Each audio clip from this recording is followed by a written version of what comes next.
Mic check, mic check, mic check, testing 1 2 3, testing 1 2 3, testing 1 2 3.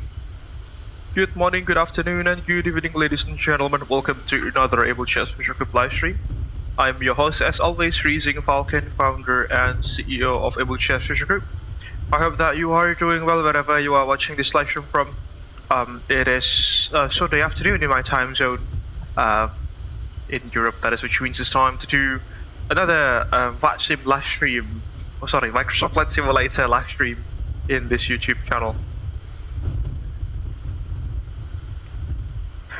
And I hope that you are doing well wherever you are watching this live stream from. In this particular occasion, we are going to fly a trijet that we haven't flown in quite a while, which is the TFDI Design McDonnell-Douglas MD-11F freighter. Quite a legendary aircraft she is, which is McDonnell-Douglas's final wide-body aircraft before the company was acquired by Boeing in the late 1990s. It is also among some of McDonnell-Douglas's only glass cockpit aircraft, alongside with the Boeing, what was supposed to be the MD-98, which was then later converted into the Boeing 717. And it is also, I think, the last ever trijet that the airframer designed and manufactured in the late 1990s. This particular airframe that you are seeing, folks, she is registered as Foxtrot Alpha Juliet Delta Hotel, as you can probably see, with the nose name being Hoven.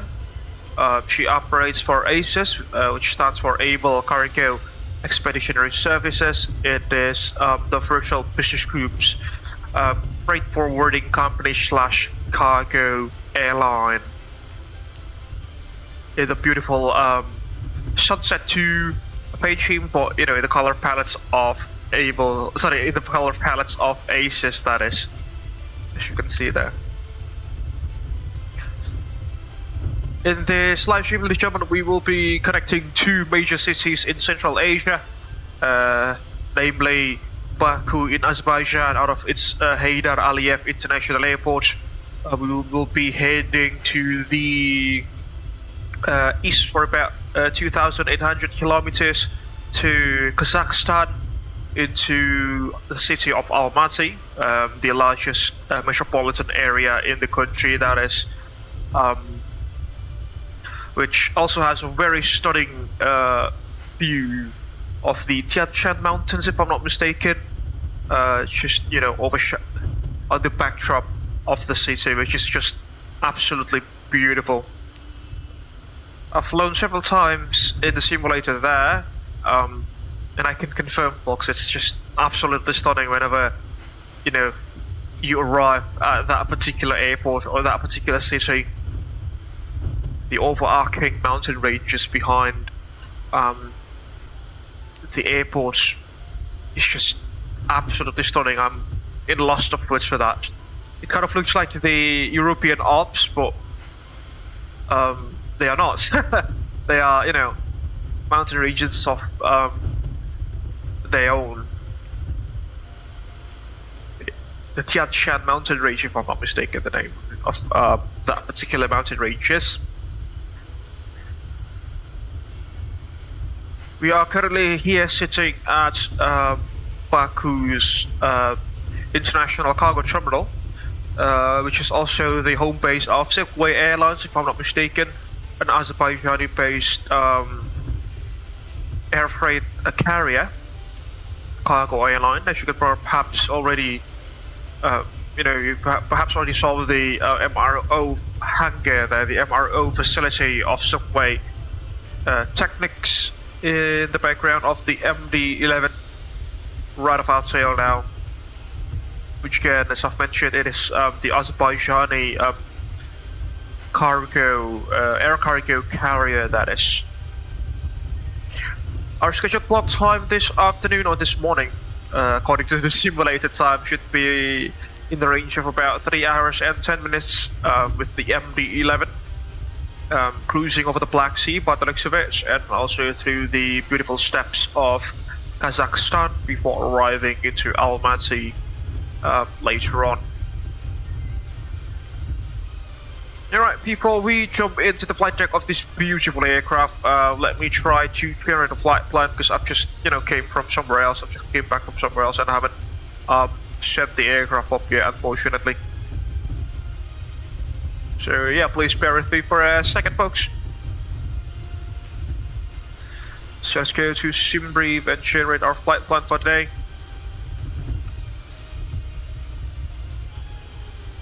Our call sign will be Freight Falcon 011, obviously, because we're flying an MD-11 from Baku in Azerbaijan to Almaty. Our aircraft registration is Alpha Juliet Delta Hotel, block time 3 hours and 10 minutes, departure runway. Let's see.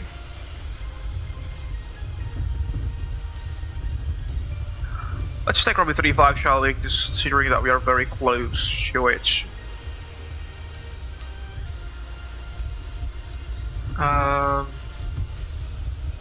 Calculate and compare.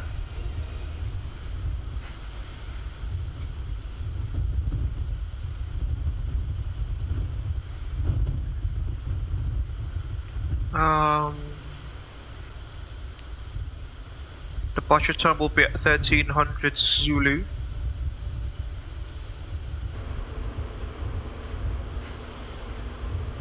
And then it's going to be IFR, obviously, no step launch required.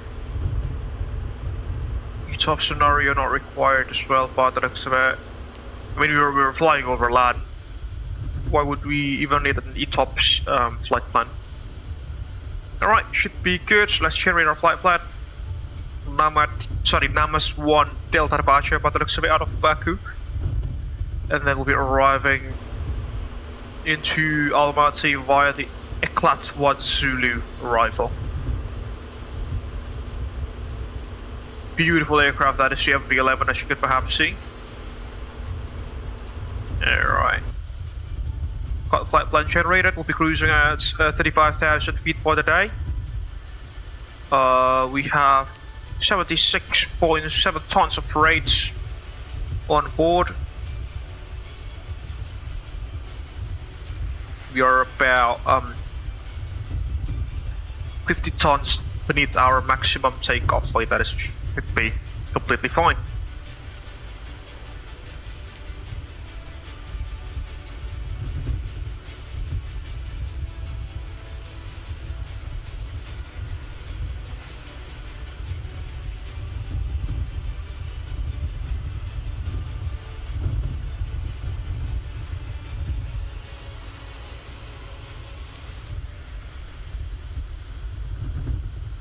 Alright, the flight plan is filed into VATSIM radar.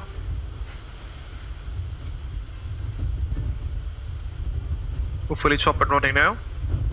Let's also do that for navigation shots. Our call sign will be Freight Falcon 011, as you can perhaps see there. Runway 35 for departure. Namas 1 Delta departure. There we go. There goes a Belavia. Now, what's that? Oh, Brussels Airlines A320 by the looks of it. Let's go GSX and reload sim brief. There we go. And then fire up saintedhits.ai as well. We will not have a cabin crew for today, but let's assume that we have a load master, which is going to be Pavel.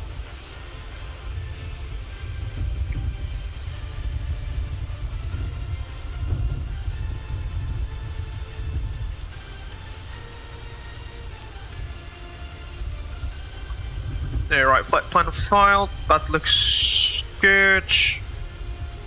I think we can hop into the flight deck now and set ourselves up for the journey this afternoon.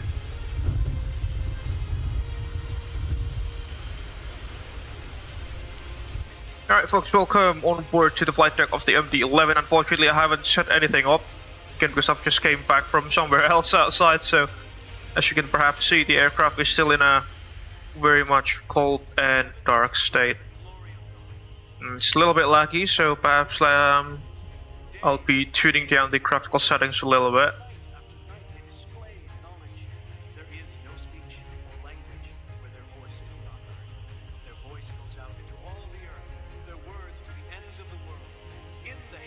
Somewhere on that range. Should hopefully be better. Yeah, much better now. I think there is like an LOD issue with the airport there because it goes very, it becomes a little bit laggy when I zoom into the airport buildings. Also, the buildings are quite far from our current position, which usually indicates of, it's usually the indication of LOD issues with the scenery, which, can be fixed by the scenery developer. We've got a battery on, and we can connect the electricals, which will, fire up the aural warning systems of the aircraft and shout out some warnings to us. Autopilot. There we go. Beep beep beep beep beep. Autopilot. My flight's coming on. Yeah, let's just get the logo lights on for now. And there goes our instruments booting up. Cancel the master caution and brighten up the screens. Make sure that the thrust lever is set idle. Let's go max screen brightness everywhere. This side, this side, this side, that side, that side as well. No, not you. The paydeck would have stopped the engine starter there. There we go. Which was 3. Alright, FMC's alive. Yeah. FMC's alive. Enough data's updated there with the recent AIRAC 2607 that we've had from VATSIM.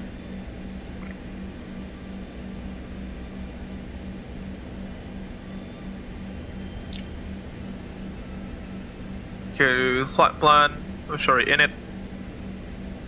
And we can align our IRS now. It will also, the aircraft will also automatically do the cargo fire system test. So we'll go 1, 2, 3. Line 545, take located on 55. Bye bye, have a nice day. Listen to that. Test the CVR, looks good. Erase that. And we'll go to the EFB and import our flight plan there. We'll set payload and fuel. Request refueling as well. Refueling truck is on its way. Send the flight plan to the FMC as well. Gazprom. Interesting. I thought Gazprom was a Russian company and not an Azerbaijani company. Cargo time slow. Yeah, just put it cold for now. Engine ignition soft. Fire levers are in their normal position. Hydraulic systems. Let's test that. Do we have the integrated checklist here on the EFB? I don't think we have. Yeah, we don't have any, unfortunately. But we can view the OFP now in a way. So I'll have to grab my iPad then to go through the official TFDI Design MD-11 checklist, which is available on their website actually.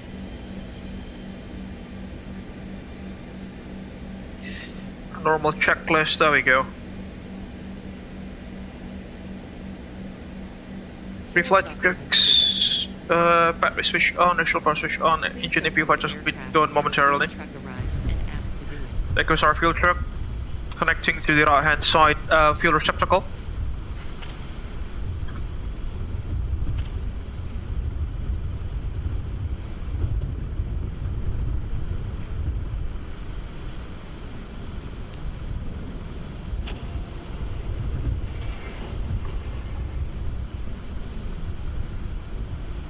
As you can perhaps see.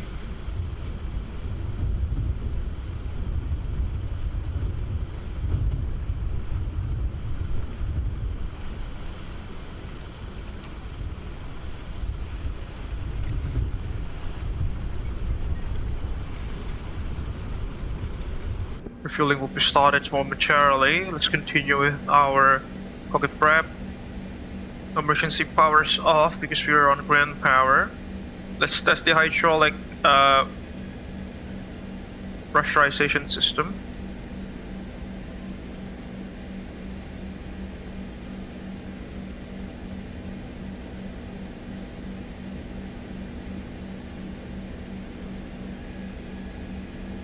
They should do that automatically.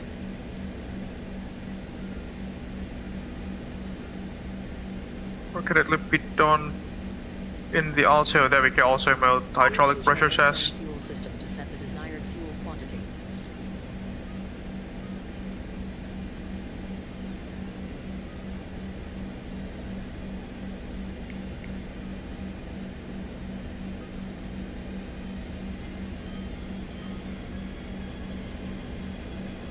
So that should do it.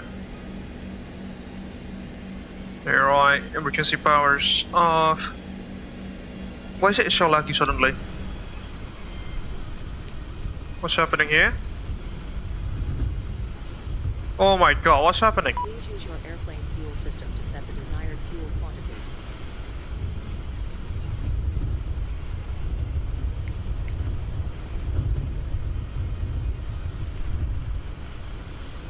Strange. Alright, moving on. Hydraulic power is being tested. Sorry, hydraulic systems are being tested there. As you can see, exterior lights on. Emergency power off. Packs are in their correct position. Fuel pumps are off. Armed emergency exit lights. Get some lights to the cabin. We'll set some of the panel lightings on here. Test the annunciators as well.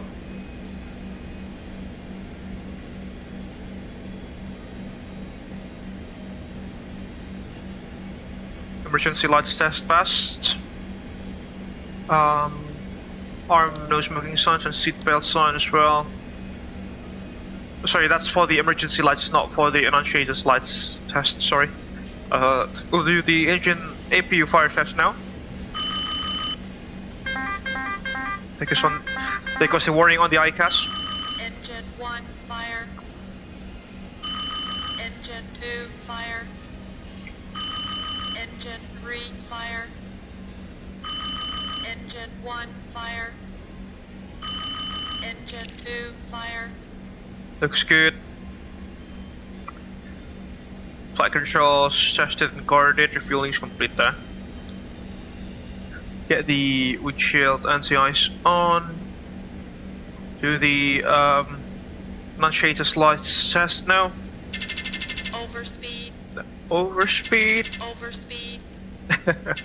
I really like the McDonnell-Douglas warning system, folks. It's so classic. Overspeed. Overspeed. Cargo towards S.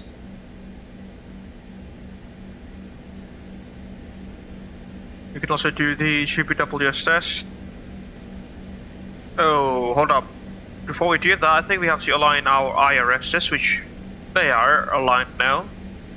So we can do this. Glide slope. Okay. Pull up. Hydraulics been tested. Pull up. Sink rate. Pull up. Brain. Pull up. Don't sink. Don't sink. Too low. Terrain. Low. Gear. Low. Flaps. Scoot. Too low. Terrain. Glide slope. Get Too these low, lights on. terrain. Caution. Terrain. Caution. Terrain. Pull up. Get these lights on, both sides.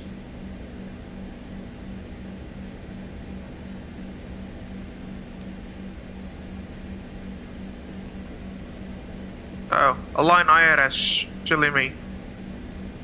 Yeah, I should have pressed this. There we go.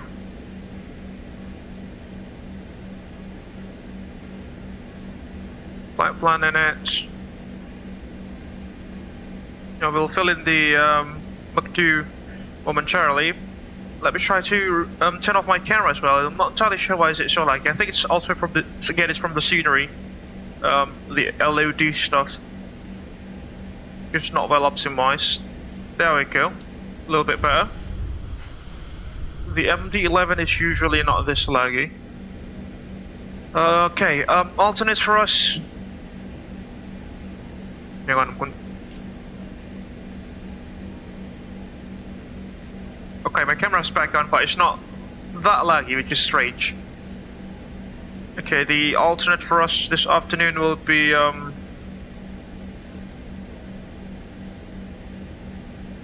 UASK uniform Alpha Sierra Kilo. I think we should have done the pedestal first before filling in the Mach 2, so let's just do that. Going to the pedestal, VHF 1 and 2.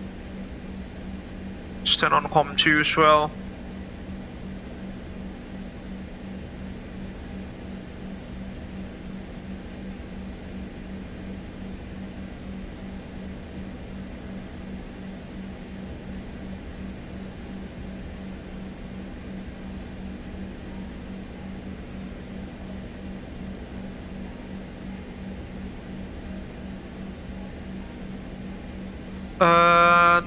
As usual, folks, if you are joining us in this group flight in the VATSIM network, that is, we have a company frequency that is open at 123.210 megahertz. If you want to join us in this group flight in the VATSIM network and would like to have some chat with us, 123.210. There we go. Sets. Transponder set to 2000. Standby. Above. Altitude reporting sun. Today is July 12th, so we'll use transponder 2. Test the weather radar as well. Weather on, left and right hand sides, looks good. Turn that off again. Cancel the master caution. What's the current METAR here at Baku? Oops. QNH 1010, winds 360 at 40 knots. Get the terrain display off.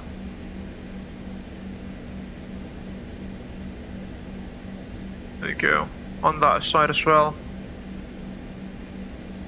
QNH is 1010.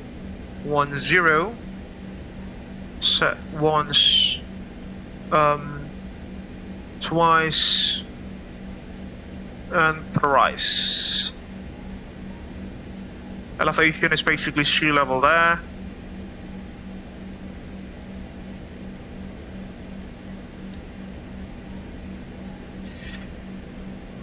Alright, let's do the pre-flight checklist. Battery switch on, external power switch tested, engine APU power tested, master warning express, fuel used shall be reset. Okay, reset. Unshaded lights tested. Unshaded lights brightness also set to bright. Cargo fire test. That was automatically tested. IRUs are nav aligned. CVR tested. Galley post panel, all lights extinguished. Cargo temperature selector is low. Deck off except engine ignition off, as you can see there. Hydraulic test has been done. Electrical panels been checked. Smoke, electrical air source is normal. Drive 1, 2, and 3. Cabin bus guarded. Emergency bar selector. Well, we have to arm that before the APU start. Okay. Air panels verified. Cabin outflow valve open.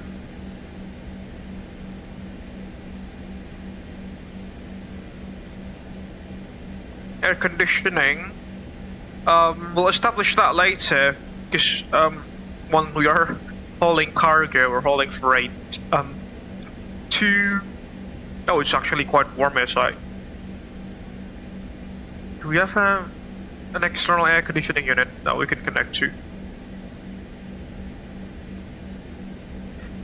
No. Fortunately, no. Alright, should be fine then. Emergency lights test, RM, no smoking switch on, seatbelt sign on, exterior lights as required, evac panels. Evac panel should be up top usually. No, not there.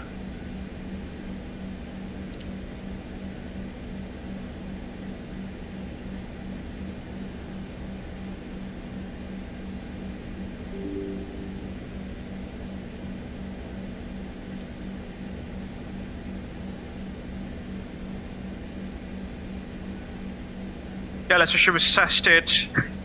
UPWS test, test and guarded AFS panel checks.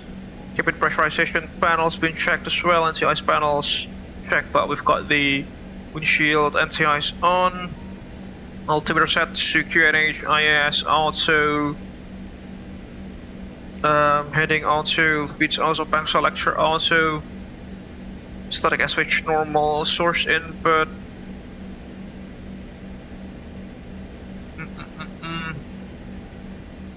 Source input normal as well. Normal and guarded. Oxygen tested once and twice. Skirts, PFD, NDE, ATSD, checked, no faults. Gear handles down for green. Also brake switch to RCO. Throttles. Sorry, over boost breakout bar full aft. Throttles.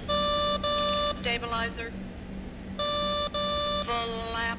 Good travel and good oral warnings. Throttles closed, reverse surge levers down, dial F flap will be set for takeoff settings.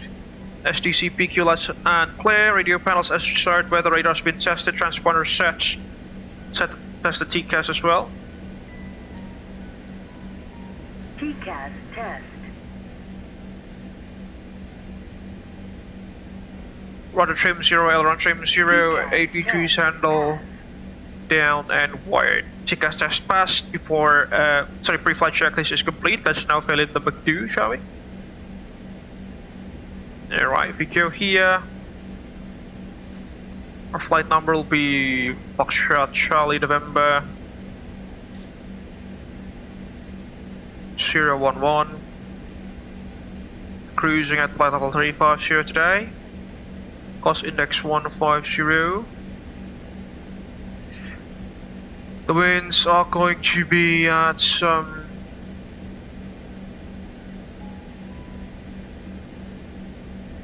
at 305, that's from the north.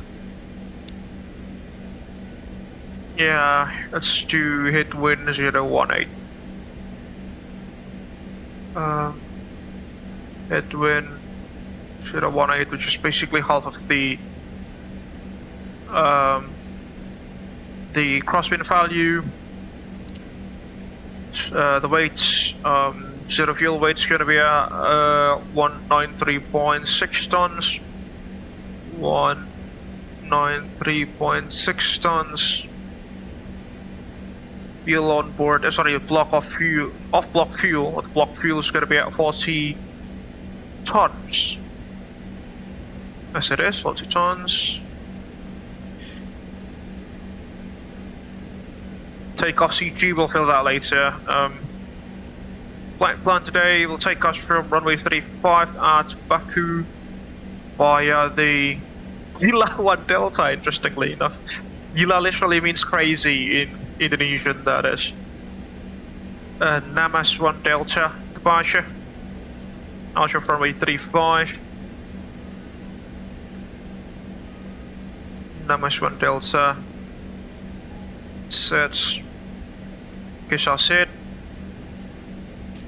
It's an ADP 1 here, we'll do that later. Go to the flight plan page and we'll hit init B to fill in our zero fuel weight CFG later on. Alright, let's now greet Pavel, our load master for the day, and start loading our freights. Good afternoon, Pavel. I hope that you are doing well with your crewmates. We will be starting the cargo loading momentarily. As you feel if there is anything that goes out of the ordinary, please do let us know in the flight deck. Thank you.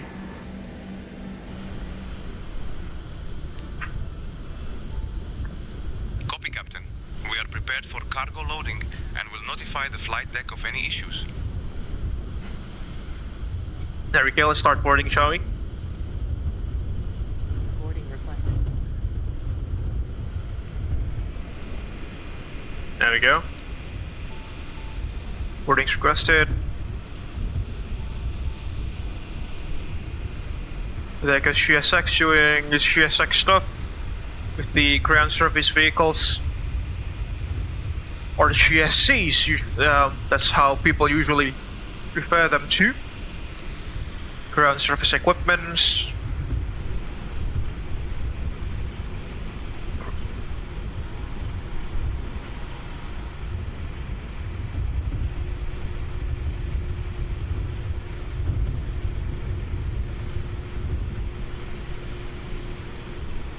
Alright. Let's continue our procedure, shall we? Thank you.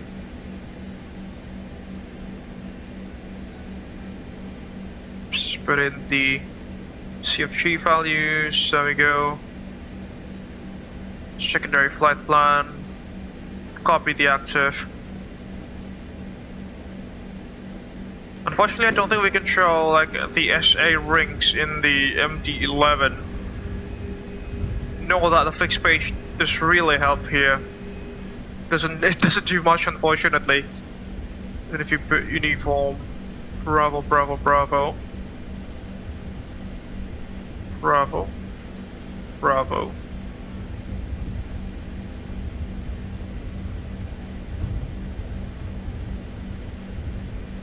Yeah, it's not as intuitive as Boeing's or Airbus's fixed info page, unfortunately. It's 350.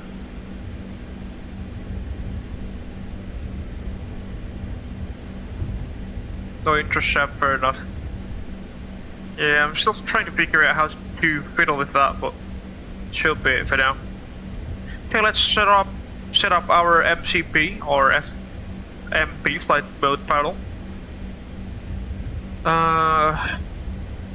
Let's just do level 140 for the initial climb.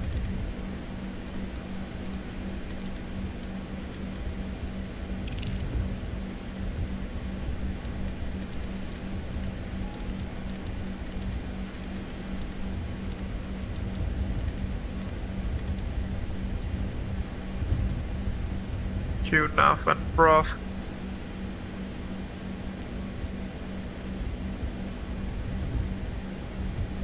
The runway QDM is 353.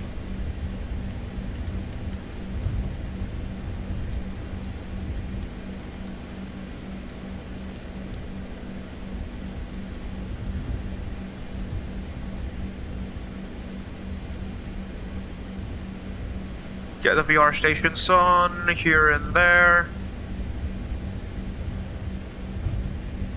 And traffic data waypoint not required for now.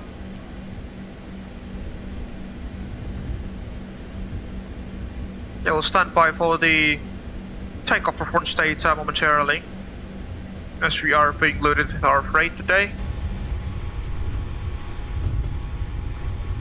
Just bear with me for a second.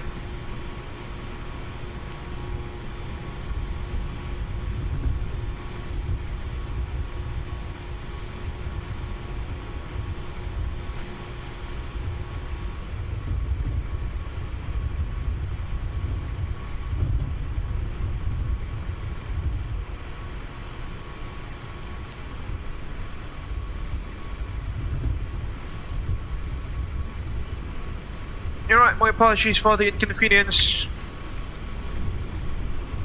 Let's go back to our pre-flight setup. Pump 1 and 2 are set. Good.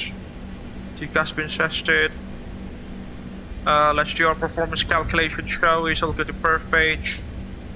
Let's do runway 35. Get where the information data, 30 degrees outside. Let's power up the flap, shall we? As I power up the APU, shall we, to get some air conditioning to the cabin. So we'll go to APU power here. And we'll fire up the APU. Takeoff weight is going to be 2.3 tons by the looks of it. Sorry, 2.3 tons, 232.7 tons. What am I even talking about? Flex takeoff, anti-ice. Flaps on for departure. Calculate. Flap 17, flexing 59. Flexing 59, flap 17 degrees. Slope's gonna be at 0.2% actually. 0.2%. And the wind's 40 knots of headwind, which is amazing for takeoff. The OAT is 30 degrees Celsius outside. And then there's an ADP1 that we shall comply at Baku. It is available on one of the charts here. Just bear with me for a second. No, that's the wrong airport. That's Almaty. No, it's taxi. There we go. And ADP1 is required. At or above 800 HEL, select VNAV. Climb thrust is set and continue climbing at V2 plus 10 until 3000 HEL. 3000 HEL is the acceleration height there. Climb thrust will be set at 800 feet. HEL 811 then, I suppose, or 820. Let's do 820.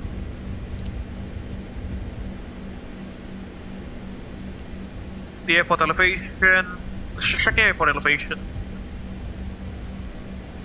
11 feet. What about 840 then? Out of range. 900. Really? 1000.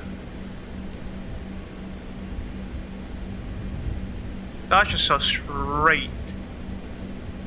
That is just strange. 1200? Wait. Now. 1100.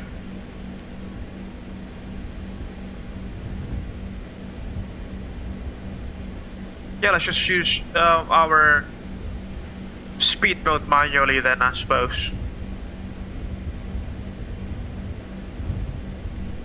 Unit acceleration height, we'll put that to 820 feet, that'll do. V speeds are going to be 147. 147. Sorry, backs on. 147. 162, 165. There we go. Speed's in. I think the APU's up and running, so we can put in the APU bleed. Cargo loading process is almost complete. As you can perhaps observe.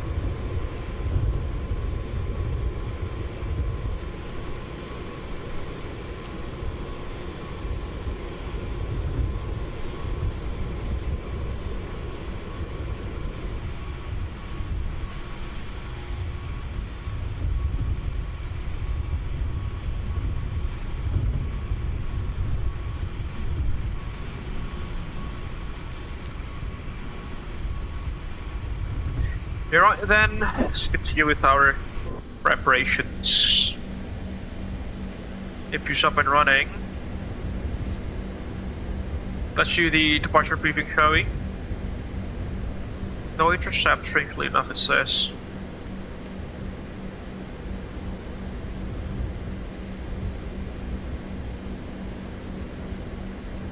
Yeah, should be it then. Cynthia, are you ready for the departure briefing? Yeah, sure, that's good. So here we are at Baku's Heydar Aliyev International Airport, currently at stand number Gate 5. Gate 5 cargo.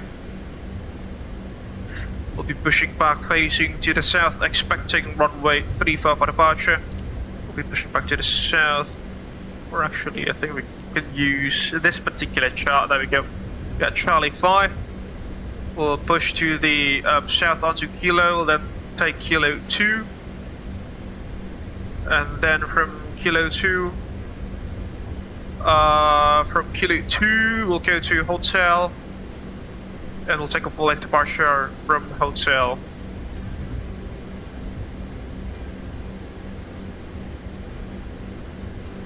Somewhat like that. Full length departure of runway 35. We'll be taking the Namas 1 Delta departure from runway 35. The transition altitude will be at 9,000 feet. RNF1 is required. Initial climb, we'll set that to waypoint Namas minimum altitude at flight level 140.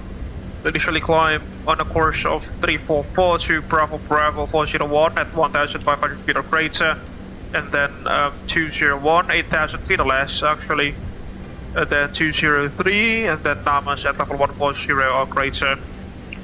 The minimum safe altitude or minimum sector altitude around the Baku VOR is 2,600 feet at the southwestern side of the aerodrome, and everywhere else is basically 1,700 feet. In case that we experience engine failure, loss of control, or windshear before V1, we will reject the takeoff, decelerate the aircraft on the runway, vacate the runway whenever it is practicable to do so, do the after landing procedure, and we'll try to troubleshoot the issues afterwards. If those things were to arise after V1, we'll continue to take off, fly runway heading to the engine out acceleration altitude at 800 feet.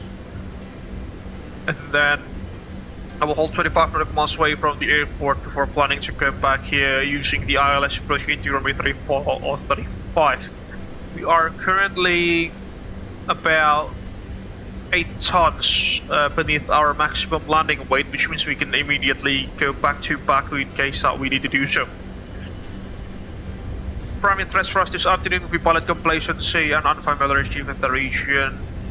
Our performance data for today will give us these numbers. Flap 17 for departure, flex takeoff 59, packs on V1147, VR162, V2165.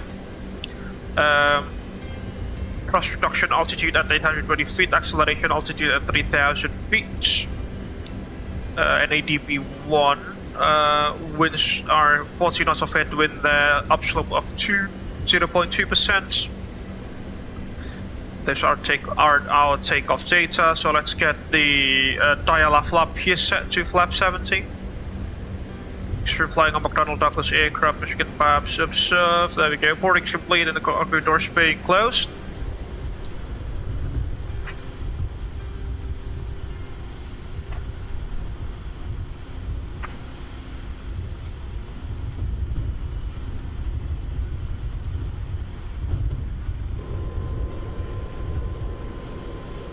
Our APU up and running as well in the background.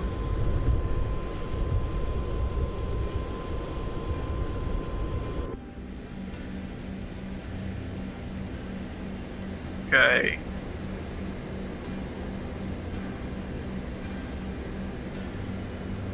Yeah, should be good I think. Let's disconnect the ground power now.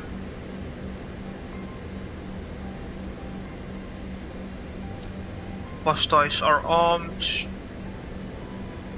And we'll also disconnect the GPU and the nose ballast that we've attached previously during the loading process. Disconnect GPU, nose weights disconnected. Before start checklist, APU started, FMS initialized, and check IRS nav and aligned. EIS books are set.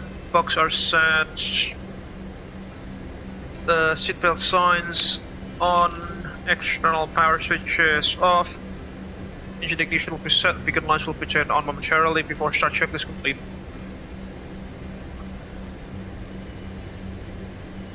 Pause the music for engine start.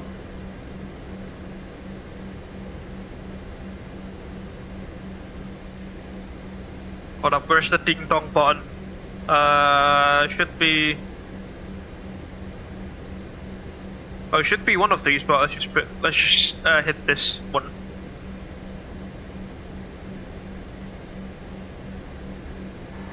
Cabin crew, arm doors and slides, please.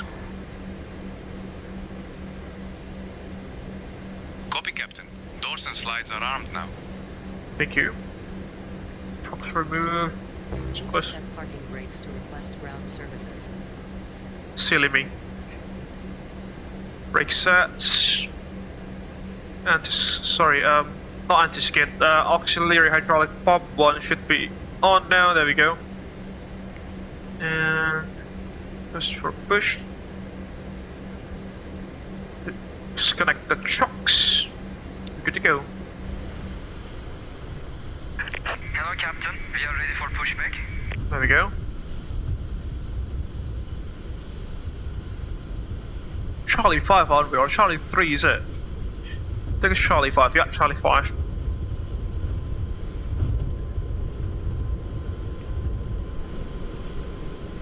Let's go. Standing by for the after start check. Completed. Bypass pins inserted. For sure.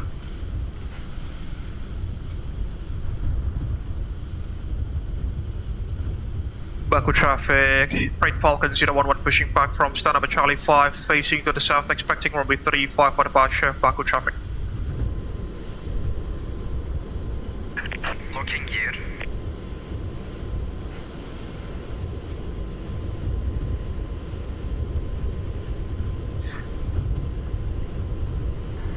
Hi Pavel, can you please do the safety briefing now? Thank you. Thank you, Sir Todd. Understood, Captain. I am checking on the briefing details now and will report back shortly.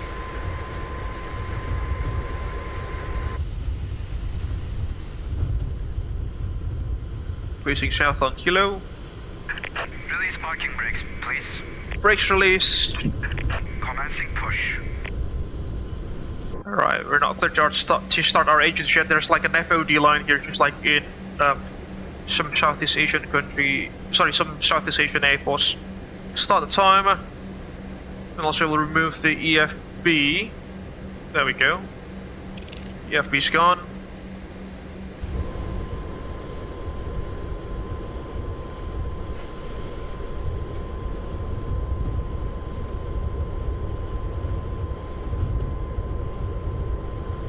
We should be clear to start our engines now.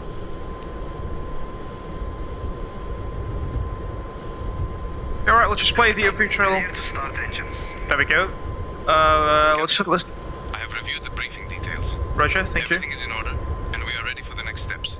you. Roger, Please thank you. let me know if you need anything else. Roger, Dodger. Let's play the official Abel Jets Virtual Group safety briefing video then. Okay, I mean, we're flying cargo, but still, safety is our highest priority, I suppose.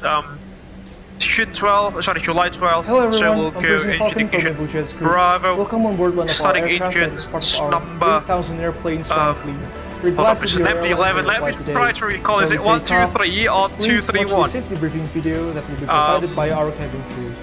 Enjoy. Please set parking brakes. If it's 727, it's 231. This is an MD-11. Fucking brake sets. Waiting your confirmation for a good engine start. Just goes 321, sorry, 321, starting engine number 3. Just remember it now. In Starting number 3. 2013, when we made this airline, we concluded that safety is There our goes the highest wine. priority. Hopefully you can All aircraft hear already that. equipped with safety devices such as seatbelt, oxygen mask, and life vest. In accordance with an international civil aviation 20% organization, seatbelt shall be and used when in flight. 2, fuel So flow number whenever the 3. seatbelt sign is lit. Please fasten your seatbelt by inserting the clasp into the buckle. And tighten Cockpit buckle equipment engine strap. start, get ready to Keep disconnect. under your seatbelt by pressing the button. You can disconnect. Unlocking gears. Gears unlocked.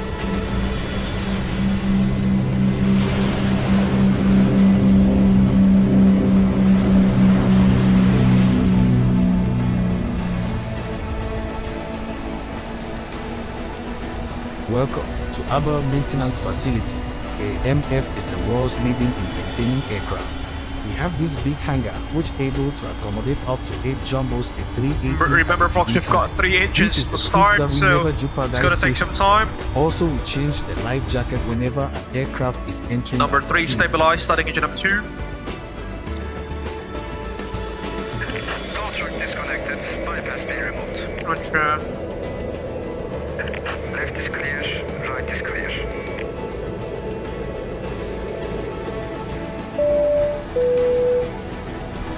In the event of emergency landing, please take a moment to locate your life jackets. It will be below your seat, under the seat in front of you, fuel flow, number 2 or under engine. the bed for first class passenger.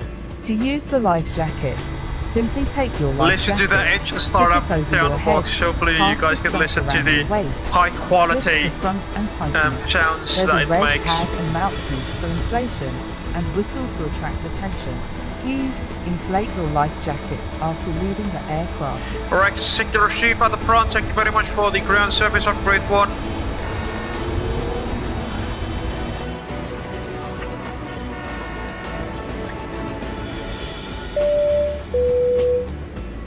Whenever the aircraft loses the oxygen pressure, a mask will drop from above. Put it on your nose and tighten the strap. Number 2. Oxygen will flow when you brake. Secure your mask Stabilize. first before assisting others. EGT roll back, starting engine number 1.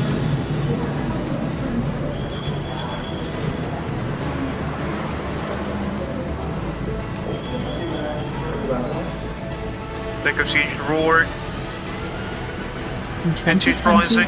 with the world Temperature leaders rising in for oil aviation by pressure. number of aircraft by over 3,000 airframe divided into more than 10 20% child and 2 companies, fuel flow including number the 1. Abel Pixel, Abel SAR, Abel Cosmos, Intercontinental, Beautiful startup sounds and by many TFDI more. Design. This Also is in 2020, we were the first to introduce the innovation of Putting up first engine Abel number Jets 1. living room, Abel Premium Economy, Abel Business, Abel First Class, and Abel Suite.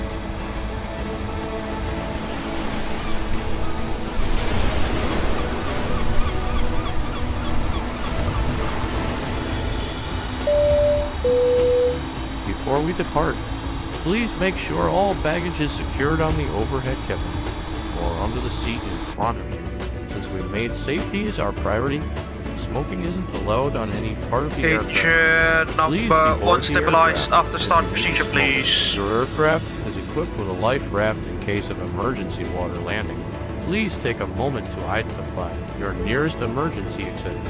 The cabin crew is pointing it now.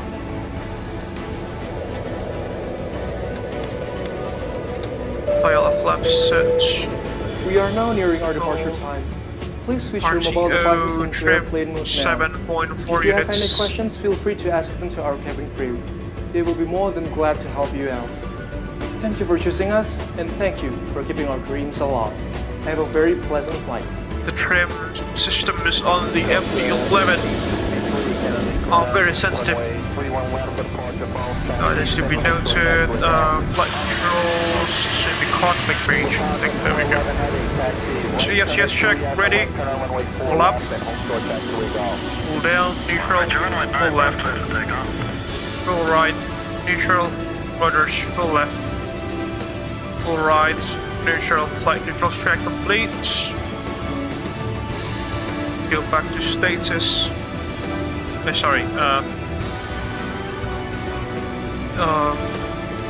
Engine. There we go. Weather radar on. Get a tilt there. After start checklist, engine anti-ice not required. Abuse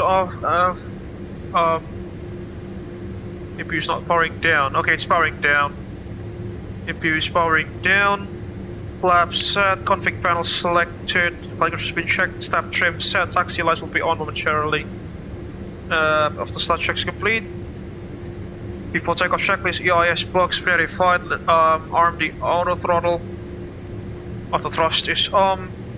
Runway will be runway 35. Brake.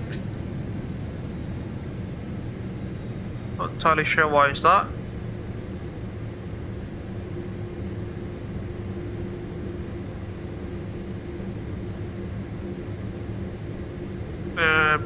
Brakes release. Oh, sorry. Should be these brakes. Get the taxi lights on, or turn off lights on. Get all set radio taxi. It's a short taxi actually. Kilo 2. Baku traffic, Freight Falcon 011 taxiing to runway 35 via Kilo 2 hotel, holding short of hotel for full length bar short of runway 35, Baku traffic. Alright, the safety briefing video is complete. Let's remove the video as well and the IFB. There we go. Brakes release.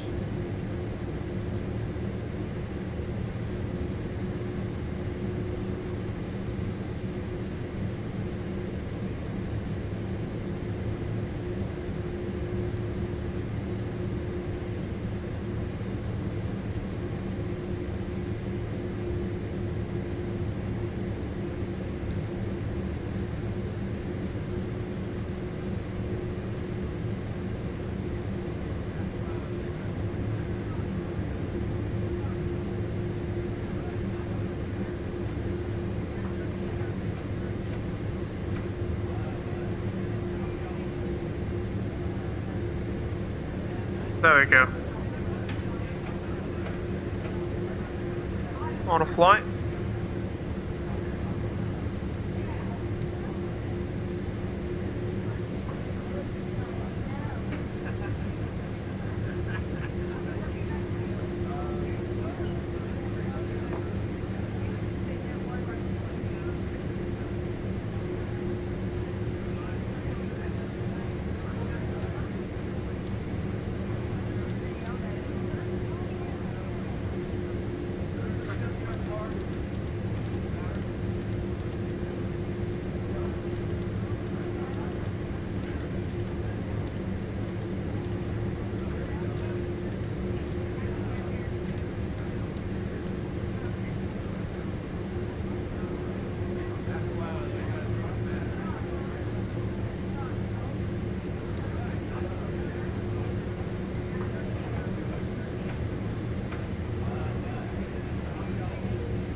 I think we should hit the toga button first or something.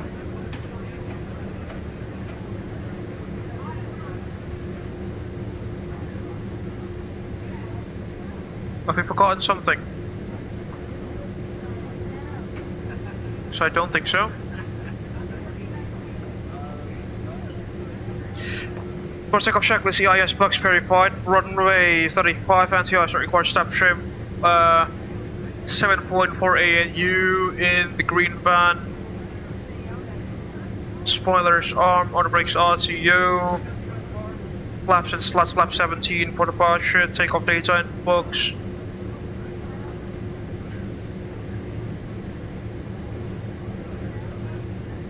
Flex 59, speeds are checked.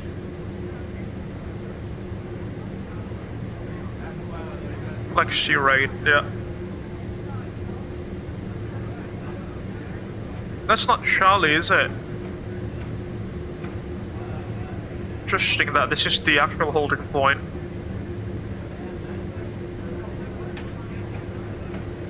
Let's just stop here.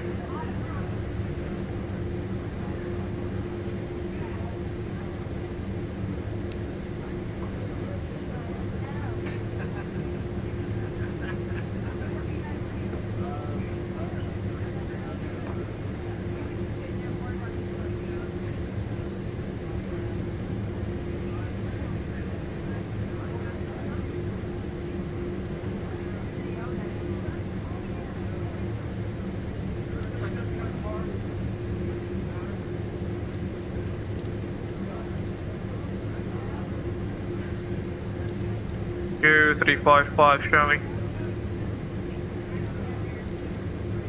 No, 344 actually for the posture. 344. Nav is arm, prop is arm.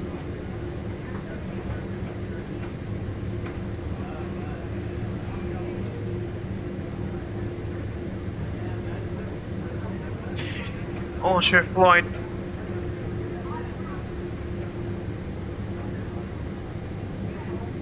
We'll be turned on momentarily. Let's turn off my camera to conserve power.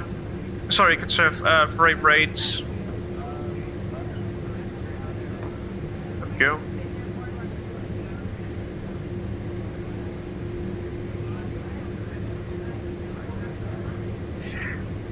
Cabin crew, seats for takeoff, please. Copy, Captain. Cabin is secure and crew are taking seats now.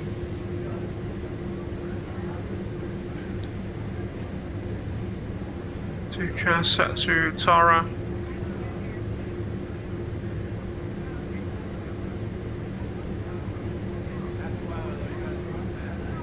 And then we're good to go.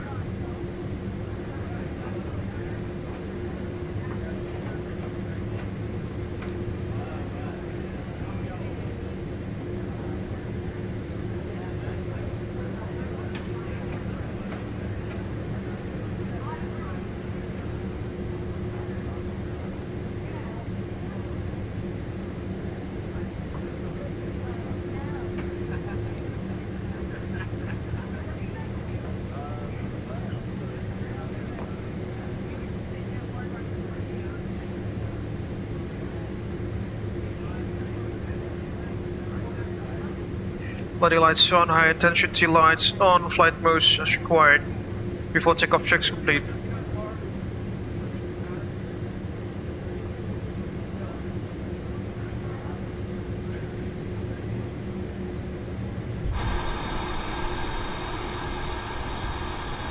Remember folks, we have to oversteer this aircraft quite significantly due to its massive size. Approaching runway 35. There goes the Ross.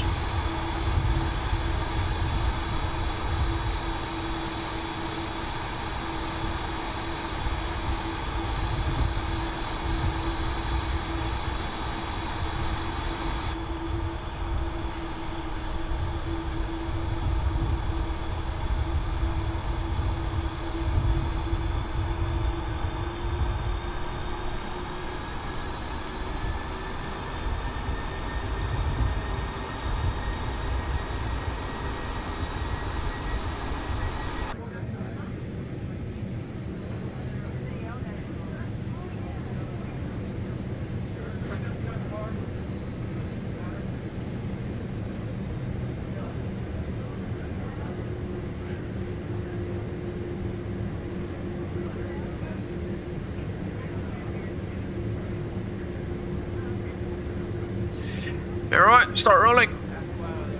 What was the punch again? -1 Delta, right, -1 Delta, that is.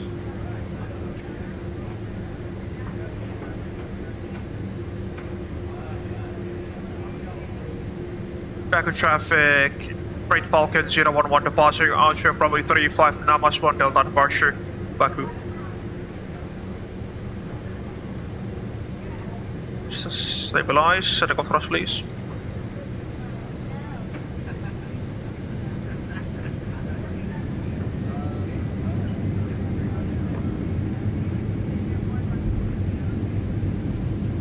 Thrust set, indication probable. On runway 35. 80 knots cross checked. 10,000 feet.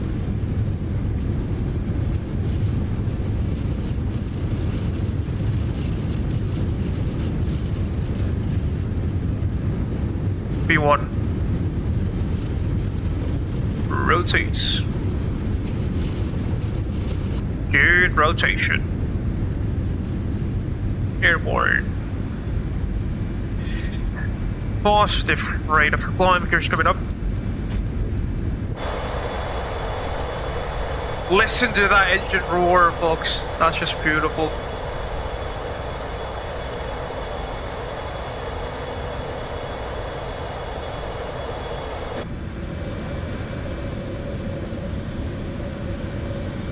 10,000 feet. Climb thrust.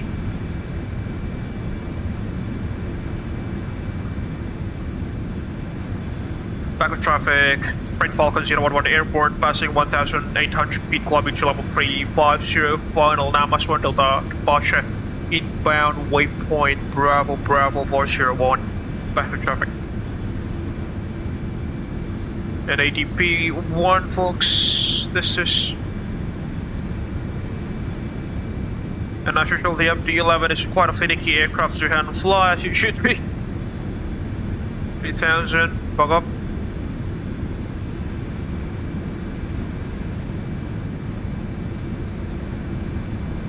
Flap distraction altitudes. Flaps up.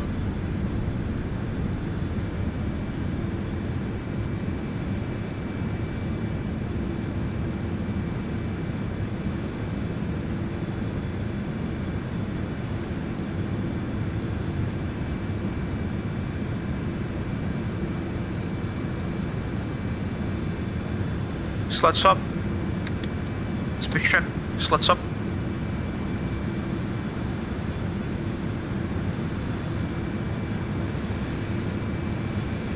Still line of flying this baby. 250 knots on the climb.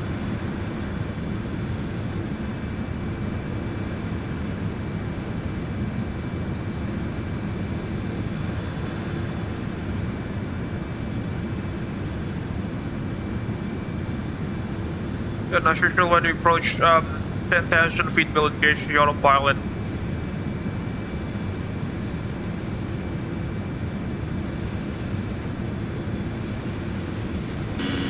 Stabilizer motion. Fix.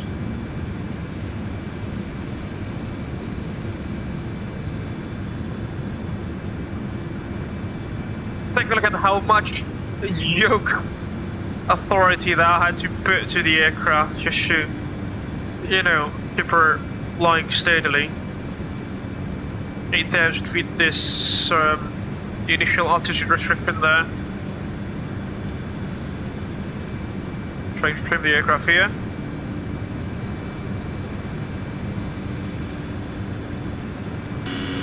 Stabilizer motion.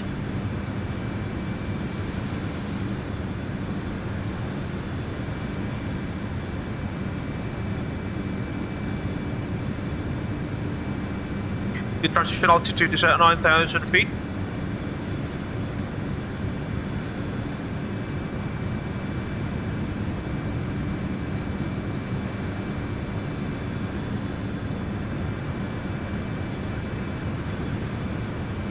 Yeah, let's just stand on the autopilot here because there's an altitude restriction ahead on the flight.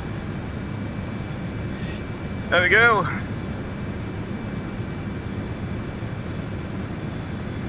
And let's also increase the graphical settings because we are away from the airport with, you know, very poor optimization by the developers, unfortunately.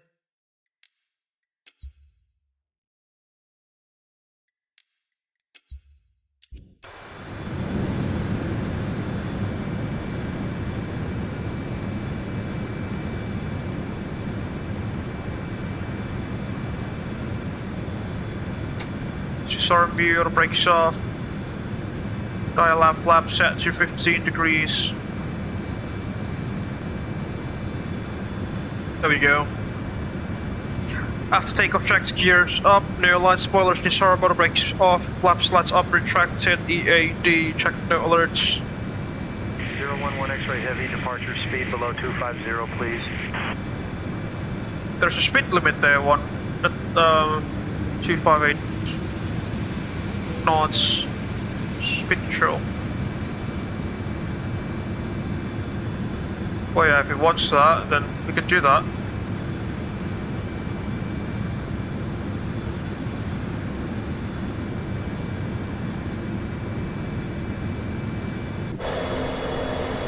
Off we go. We're at 10,000 anyway, so we'll go back to FMS speed. 260 knots. Let's get my camera back on. There we go. Dear guests, we are now in flight, and the use of approved electronic devices is permitted in flight mode. Our cabin service will begin shortly.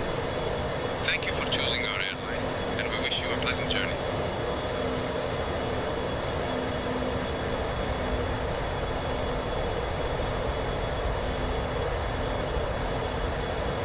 Let's get the background music on.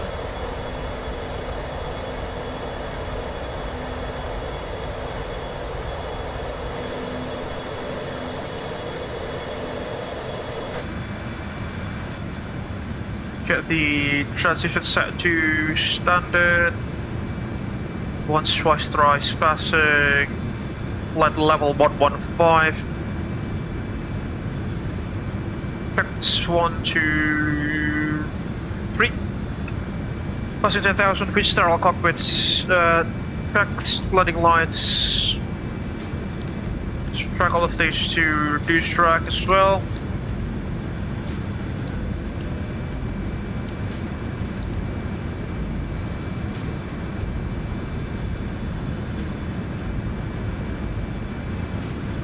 Passing transition altitude, we are on standard already. Dial flaps reset to flaps 15, that's checked. Sorry, that's set checked. Passing transition altitude, checklist is complete. Get the display to 160 or 320 miles will do. Altitude. Roger, let's go all the way up to 350.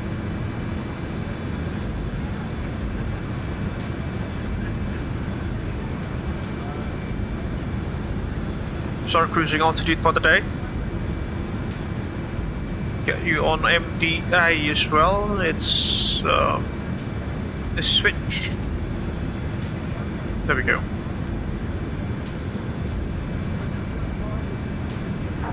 Traffic.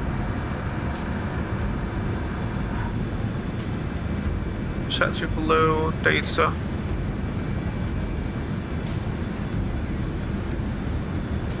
Yeah, it's really been a while since, we've flown the MD-11 in this YouTube channel.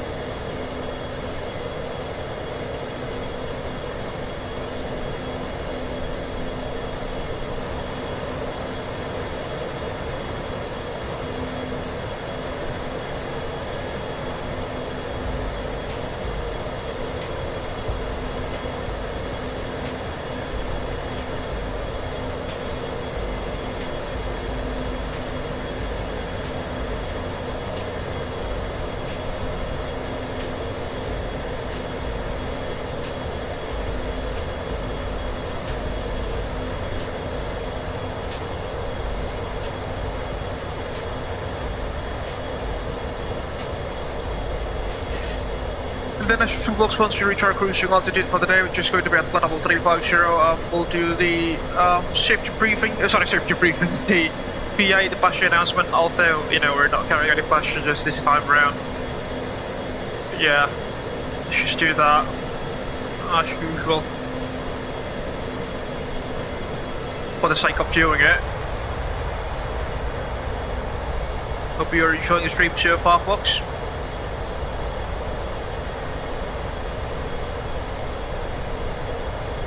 As we depart out of Baku's Heydar Aliyev International Airport in Azerbaijan, flying over the Black Sea now. Sorry, the Dead Sea, not the Black Sea. Caspian Sea, sorry. Dead Sea is in the Middle East. Caspian Sea. A massive landlocked lake, that is, actually.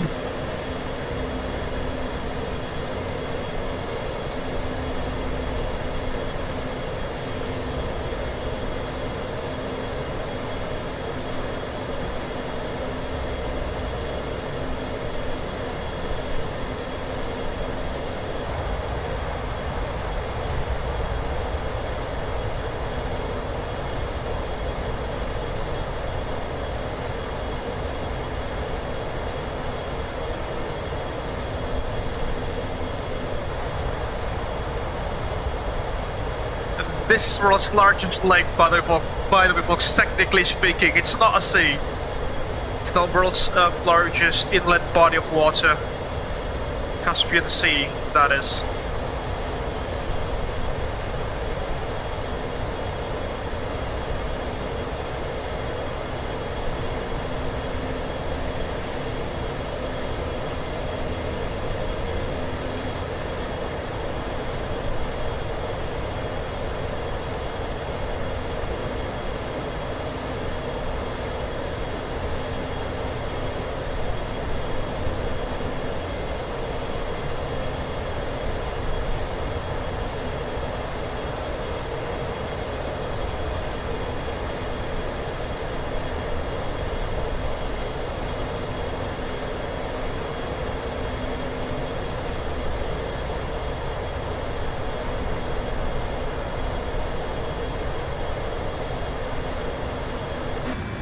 And you know, as we were flying a cargo aircraft, obviously there will be no cabin, but there is the cargo area that you know you can see hopefully here. That's the crew, not crew rest area. That's the what's it called? The load master area, workstation, whatever you call it. Got the lighting controls here.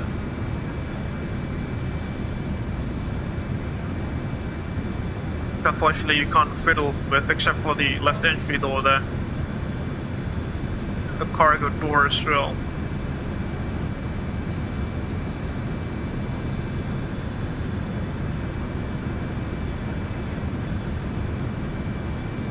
You've got a trolley here for the crew, like the food trolley and stuff like that. Also some oven. If you want to, and a fridge actually, interestingly enough, if you want to warm up or refrigerate your foods. There's a coffee machine as well there.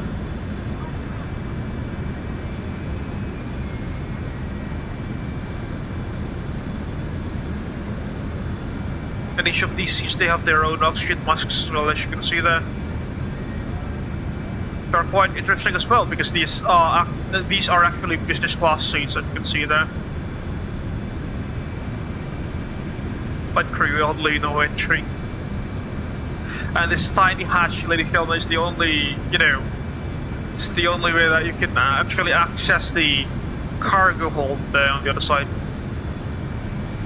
Access to be used only to inspect cargo.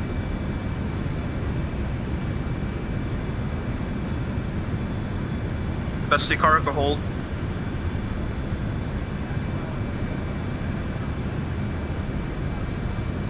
With a fire restraint system and also some cargo nets here and there.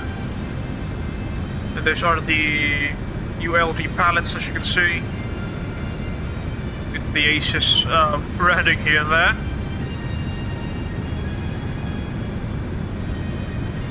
As you would perhaps see here,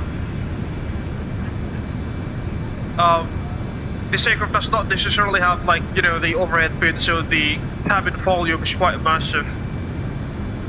Then those are the air conditioning pipes over the fuselage. It only has these sorts of noise dampening foam. Because cargo pilots don't really need overhead baggage racks, do they? That's the aft cargo section. We've got a porthole as well here to observe the left-hand wing. It's a little bit scratchy, unfortunately, as you can see there.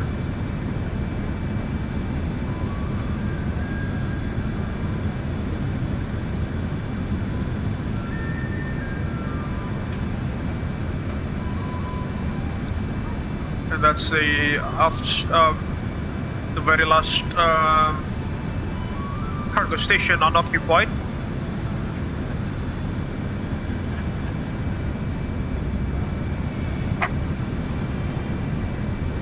That's about it of the cabin, I suppose. I mean, it's a cargo aircraft, folks. What can you expect?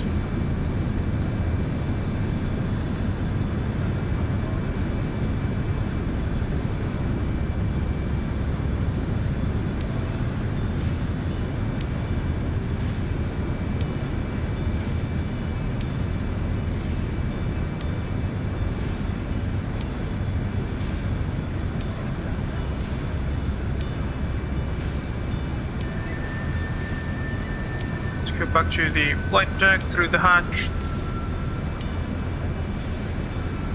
Can we access the loop?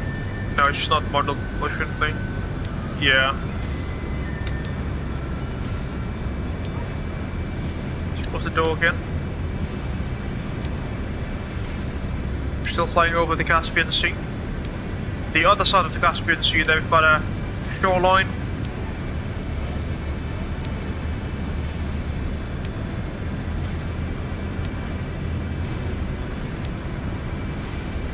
Flying across.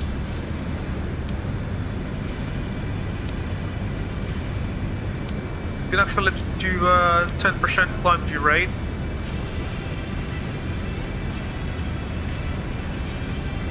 Traffic, 7 o'clock there.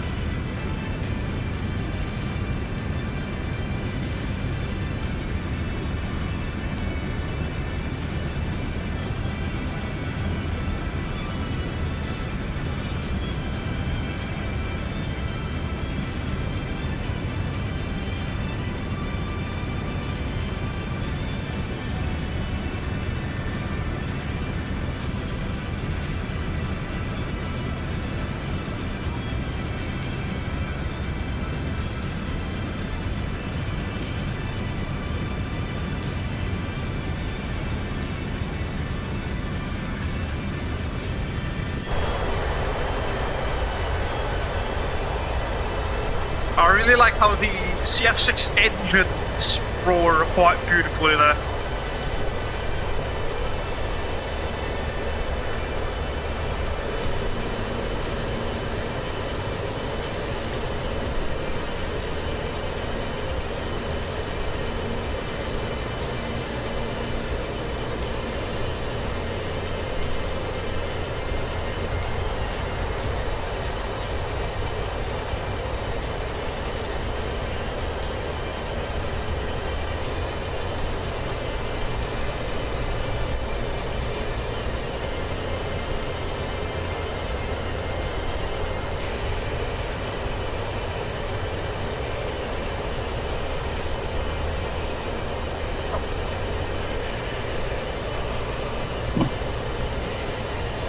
Hope you're enjoying the stream so far, ladies and gentlemen. As we cross the Caspian Sea all the way to Turkmenistan.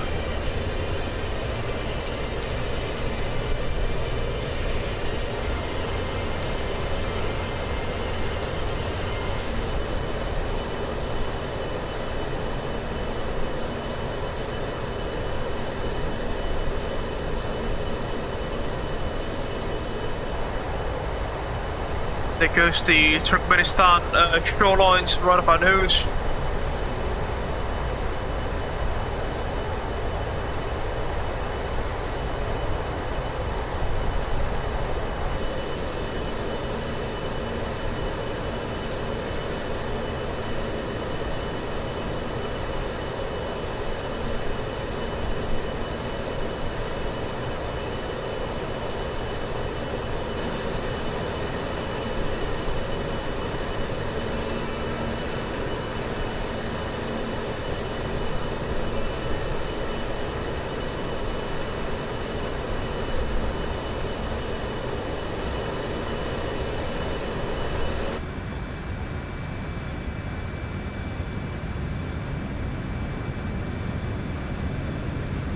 Nice VR station there, Kilo Romeo Sierra. Why is it like Krasnoyarsk or something? Turkmenbashi. Okay, that's the primary international airport in Turkmenistan, I think. Turkmenbashi Airport.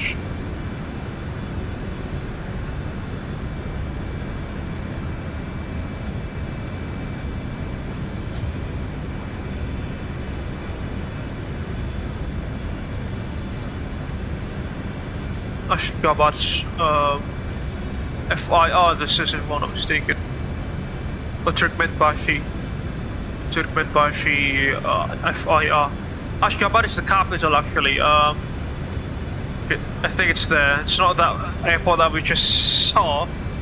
This is the primary gateway to the country. Ashgabat.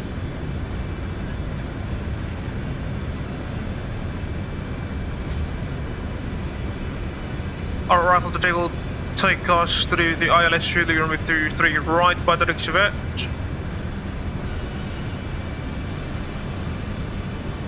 I mean, we could either use runway 23 right or 23 left. 23 right is a little bit closer to the ramp, as you can see there, which is a good thing. Another good thing about the airport layout, the airport layouts at Almaty is that the terminal is situated at the end of the opposing runway, just like in Madrid. If we were to land at like runway 16, I think, in Madrid, like the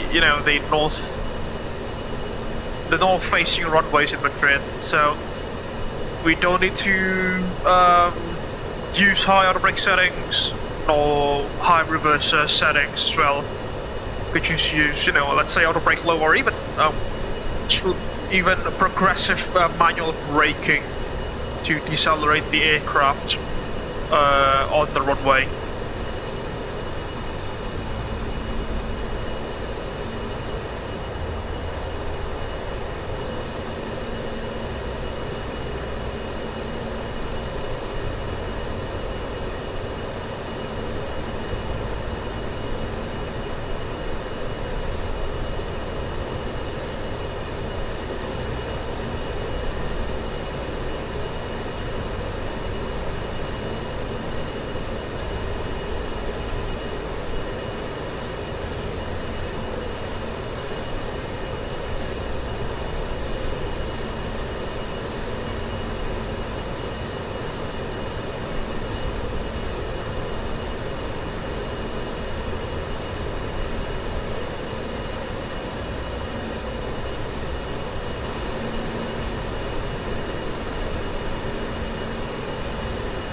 Take a look at the MD-11's humongous windshield, folks.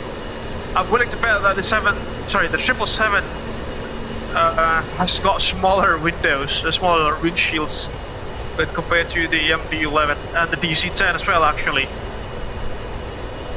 Oh, take a look at those, like river deltas, if I'm not mistaken. Looks quite beautiful.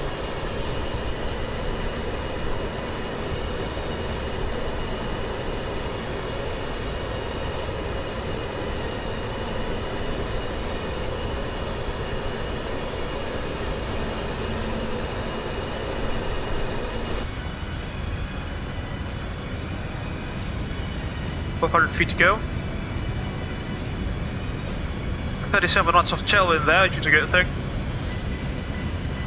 It boosts up our ground speed to about 540 knots there. Fortunately, it's not a headwind.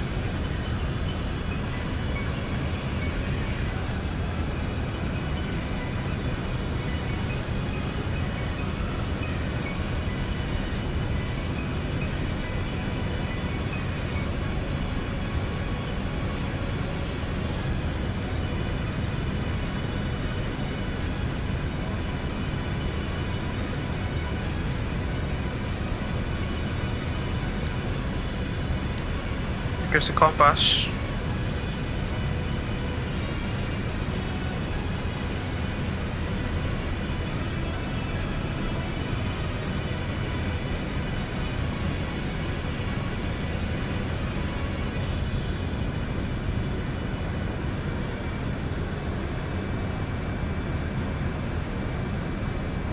Air-driven generator, that's interesting. Oh, this is the RAT, actually, the aviation air-driven generator. I think this is the RAT, Ram Air Turbine generator. You're right, hold 35,000, that's our cruising altitude. Dear guests, we are now cruising at a comfortable altitude. Here we go. The cabin crew will begin the snack and beverage service shortly. Oh, when we're flying cargo, I won't complain. Like the delicious Mediterranean wrap and refreshing fruit juices. After the service, selected items from our shop will also be available for you to browse. Thank you for flying with us, and we hope you enjoy your journey. I won't complain.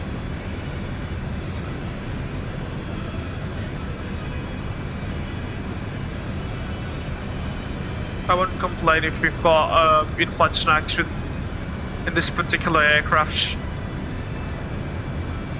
Let's fill in the blank, shall we? And also decrease the weather radar tilt here. Put it somewhere like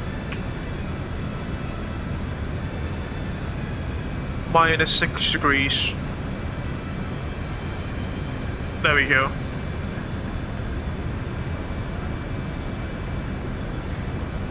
Go to OFB. Scroll down.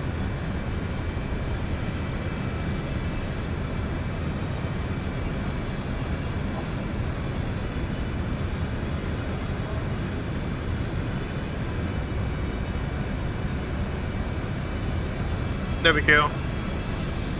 Because our wind data for our descent 35,000.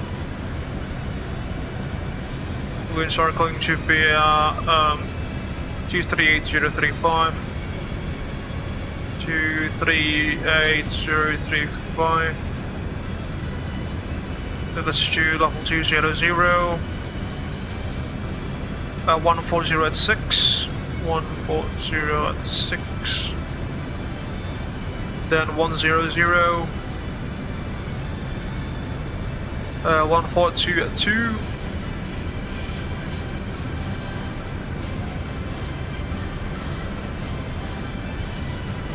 and then the weather information at our destination 180 at 2 meters per second. 180. Let's just do 1. This is because the wind speeds are in knots here. 1 knots. Temperature is 34 degrees Celsius. Very warm. Just like in the UK for the past couple of weeks. Insert that. Set to perf mode.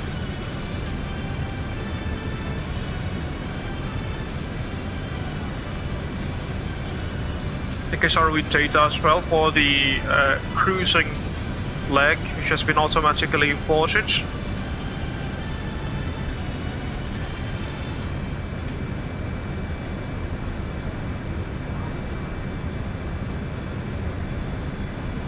What's the transition level in Almaty? Let's see. Is it by ATC or do they have a fixed transition level? Oh, 120, 130 is pressure is low. Pressure is not low, I think. It's 1003, it's quite low, but it's not, you know, it's not 977. So it'll be level 120 into the box. Which strangely enough I cannot put in.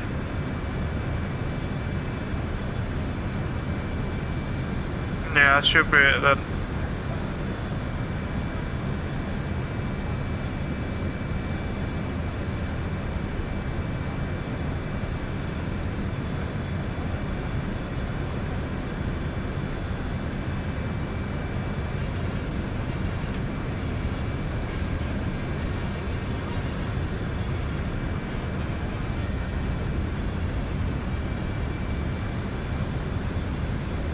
Should be fine for now. Flying over the Turkmenistan deserts now, as you can perhaps see.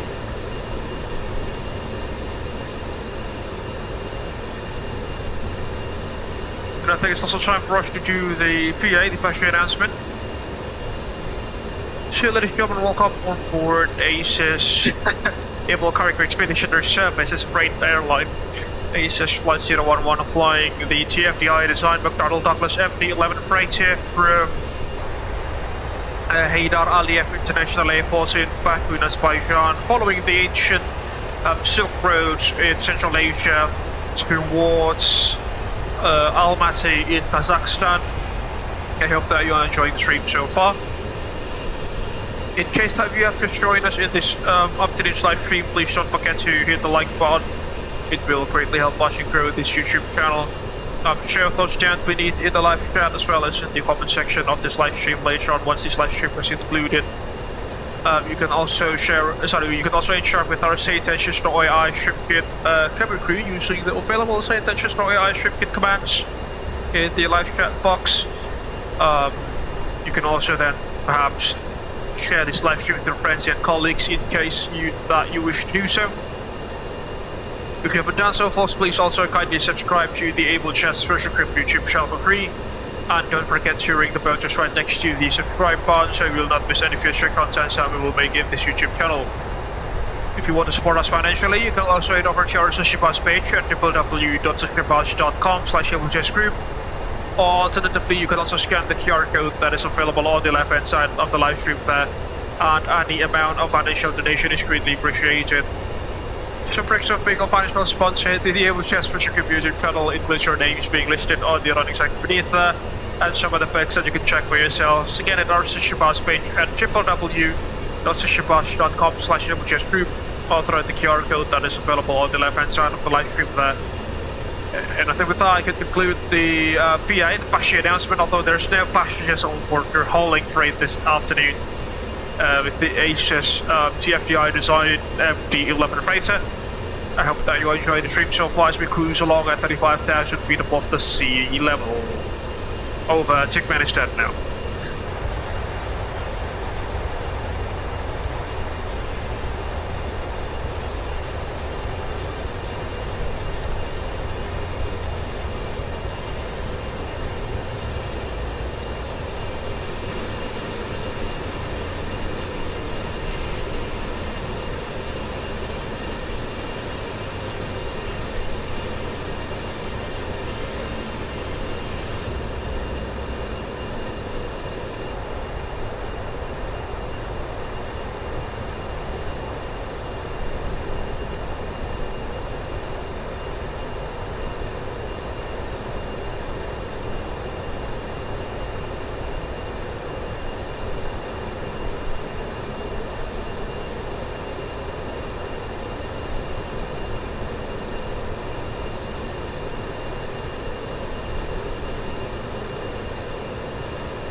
Bear with me for a second, folks. I need to do something here for a bit.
Be fine. Thanks for your patience.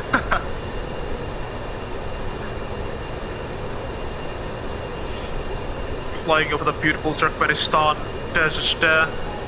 Quite surprised that the photogrammetry data is quite excellent as well over Central Asia, as you can see there.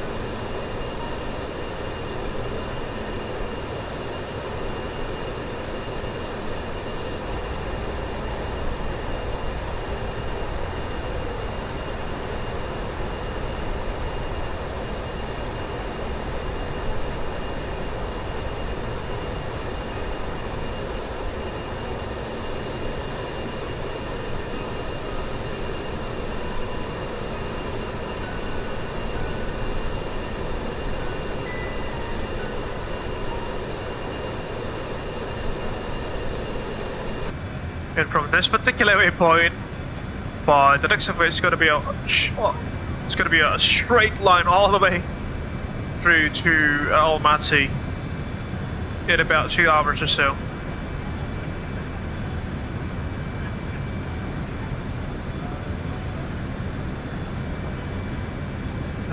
I mean, like, quite literally, it's almost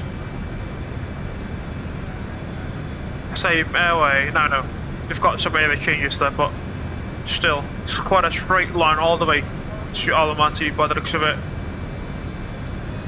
Just put in the rifles here because I don't think there will be any runway changes for this afternoon. A Clad 1 Zulu, ILS runway 2, ILS Zulu, runway 23 right it'll be. ILS Zulu, 23 right, a Clad 1 Zulu.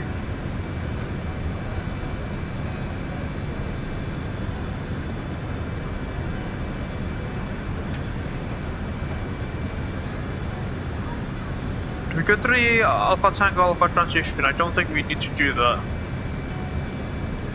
It's from Cacti Lake Cloud, we'll just intercept the localizer there. No intercept? What?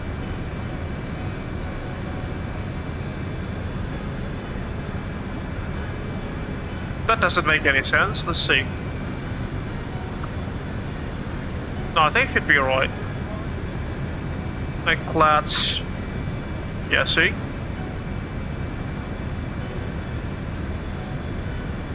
It's just like the, you know, the old,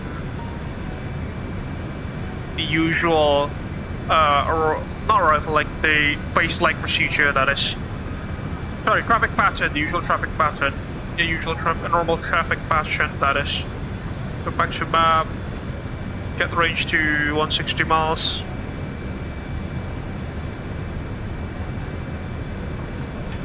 And yeah, just enjoy the scenery, I suppose, as we cruise along. Get the FBOA again. Oh, and this particular MD-11F, as you can perhaps see there on the panel, it's the missile defense equip. It does have a infrared countermeasure system, folks. DIRCM, directional infrared countermeasure system installed on the empennage there, as you can see. Just next to the beacon light, the lower beacon light. Quite fascinating, isn't it? This thing can defend itself and, you know, flying to, let's say, not so friendly airspaces.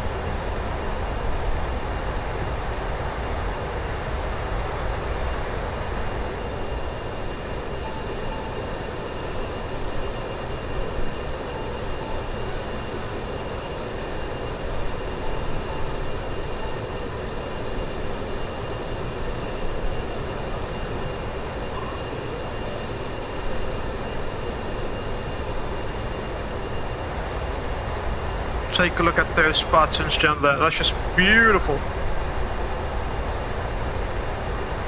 Take a look.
You saw that Zcash traffic earlier on the left hand side. That's an Emirates A380 actually. Still quite far off from our present position, so I don't think we can have a visual contact with it.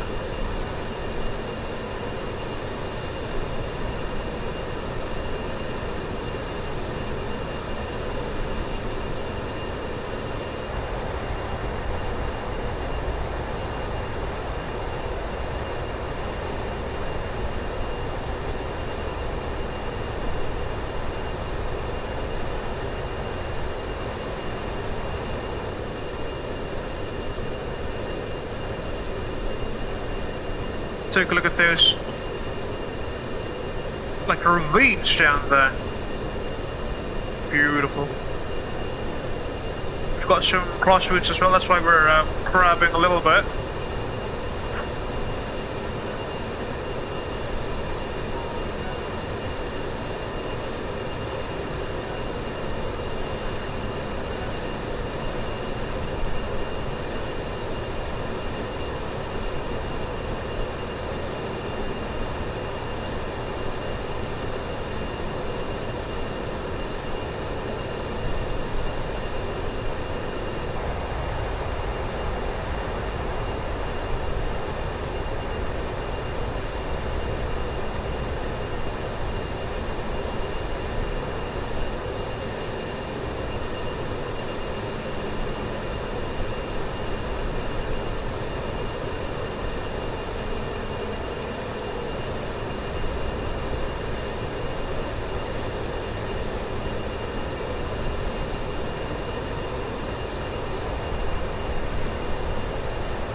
Folks, I need to go to the loo for a bit. If there is anything that goes on of the audio, please do let me know. Through the live chat, I'll be monitoring the stream from my phone. I'll grab my phone to to monitor the live stream there. And yeah, I shall see you guys in a few minutes from now, I suppose.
Fox up, packet flight deck, thank you very much for your patience. With the AFK sign here. There we go. We're almost halfway through our journey this afternoon now, as you can perhaps observe through the Fly Live Studios overlay. As we still cruise along at about 35,000 feet, heading towards Almaty in Kazakhstan.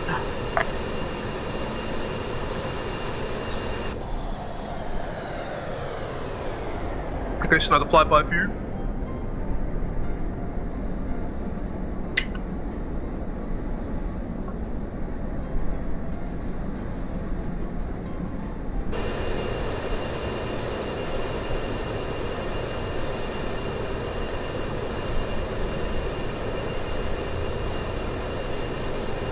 That A380, that one. Emirates A380 has disappeared, unfortunately. One that, you know, flew next to us a few hours ago.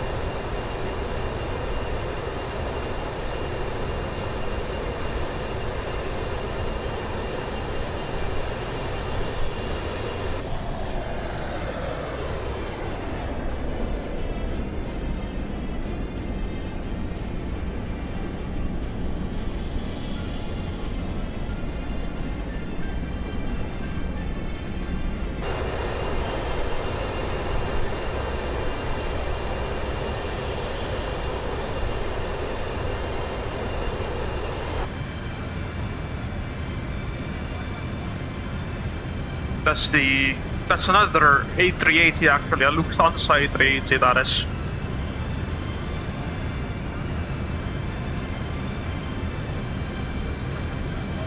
They're about 5,000 feet beneath us, 4,500 feet, somewhere over there.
They can steer it in at about 613 miles from our present position.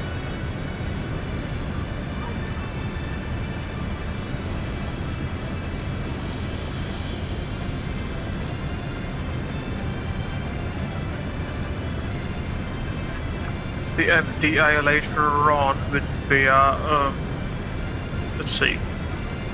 Technically it's quite high, there we go, 2,422 feet above the sea level, ladies and gentlemen, because the airport is situated at quite a high elevation.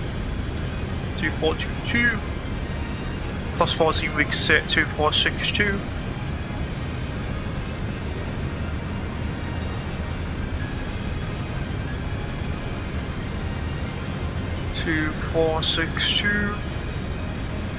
Roll that thing all the way up. 2462. A little bit too much.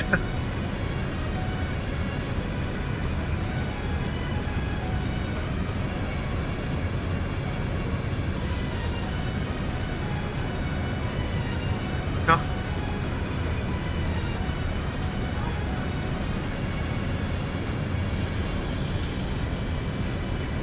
There we go. Set both sides.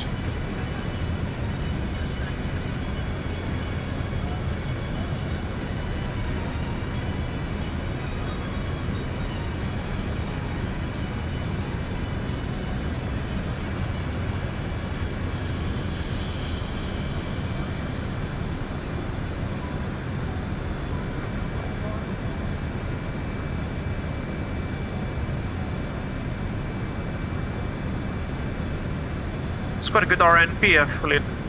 Sorry, ANP, actual navigation performance 0.05 nautical miles. Even, you know, during cruise like this.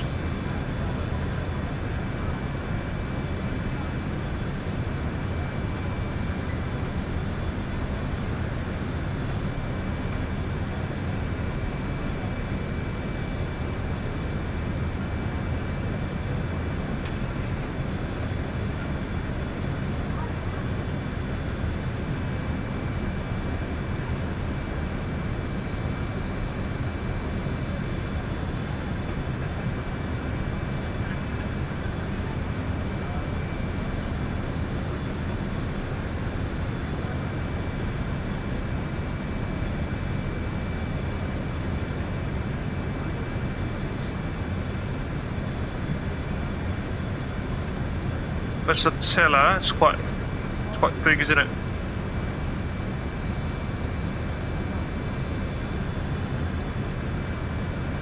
Oh, like the 737, the tiller is only on the captain's side. The first officer side does not have the tiller there, which you can perhaps see. But he's got this oxygen system quantity test or something.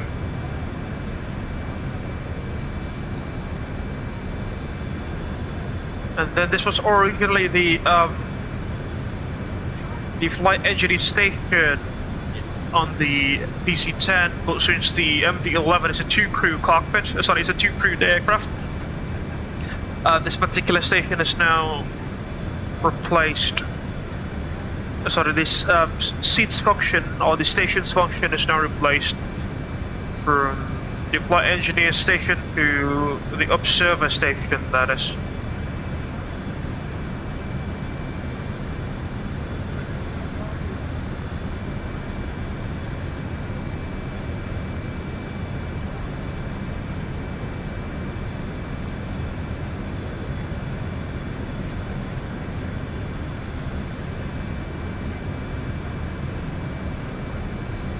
Circuit breaker lights as well. Quite interesting. Doesn't do much in a daytime, isn't it?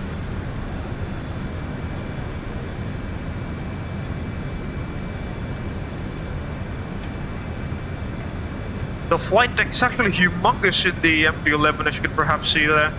Especially the windows, flight deck windows, they are massive. You've got a torch as well there.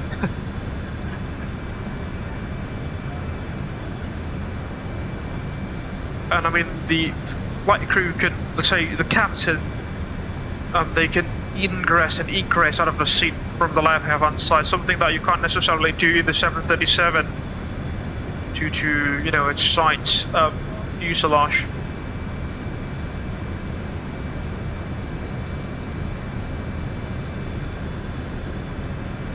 Take a look at that view though, it's quite beautiful, isn't it?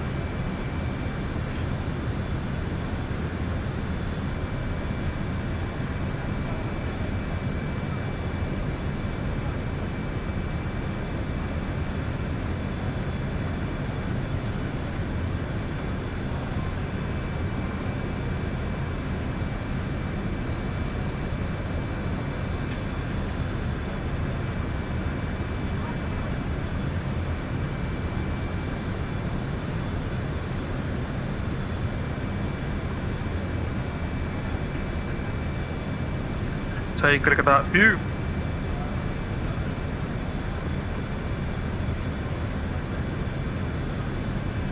Almost halfway through our journey this afternoon.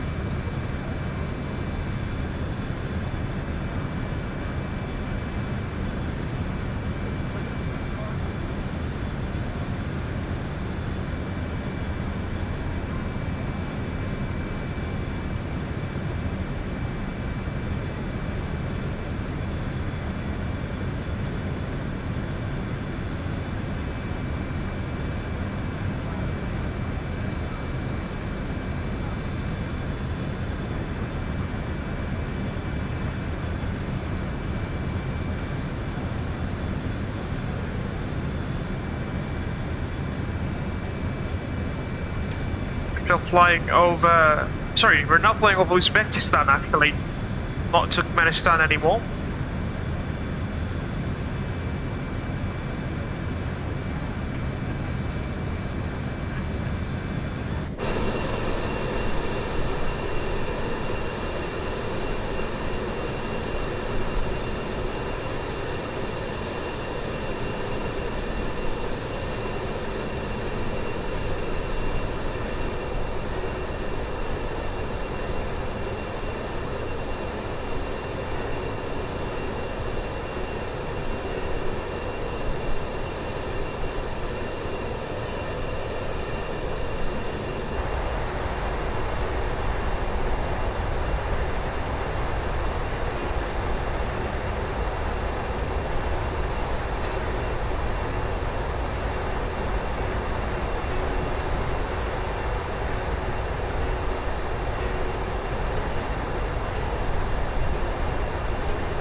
It's quite solemn up here, especially since there are no clouds at all by the looks of it.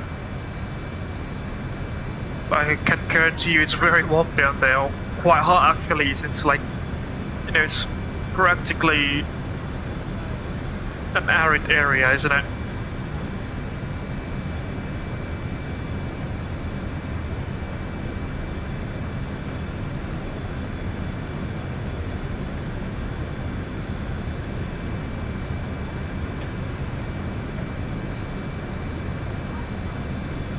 We can actually open the windows there, but I'm not risking it. Considering that this is Microsoft Flight Simulator, you can perhaps open the window in flight. Although, you know, technically the pressurization should, you know, should prevent you from doing that thing.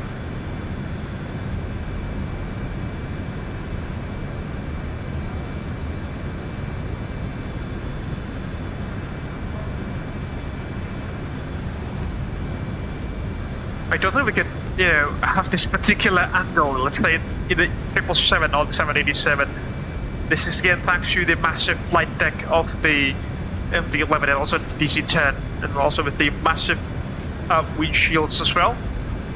You can practically see almost forward from this angle, which is a little bit on the aft left side of the captain's seat.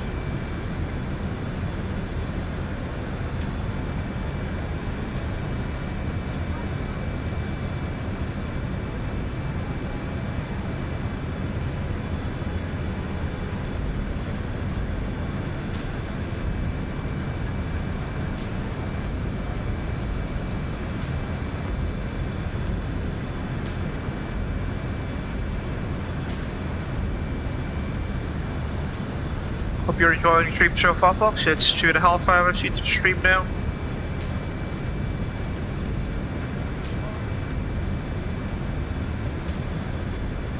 We shall be there in about an hour and 13 minutes, according to our VATSIM radar overlay, not overlay, VATSIM radar tracking website. It's basically the Flight Radar 24 system for VATSIM. Making short rifle procedure.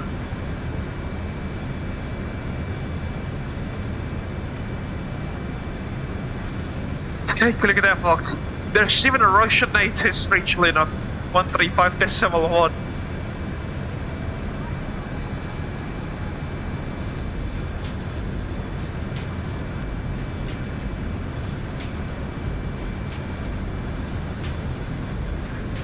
Those other mountain ranges that I mentioned previously, they are so beautiful, folks. I've flown several times through Almaty in the simulator.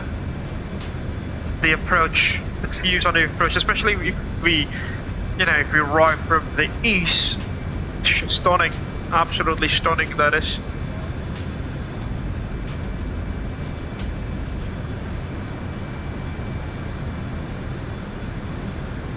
Descent operations, CDO.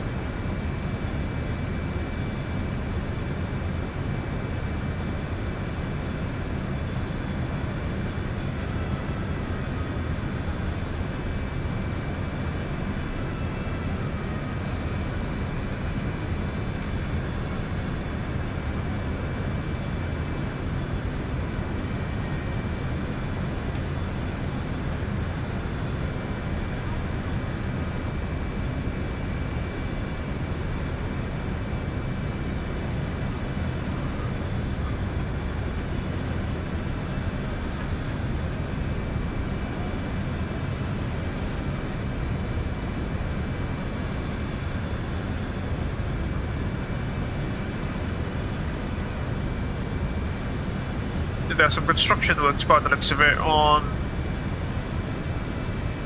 apron 4. But we'll be parking at apron 6, which is the cargo stand. So that we know the cargo stands are at.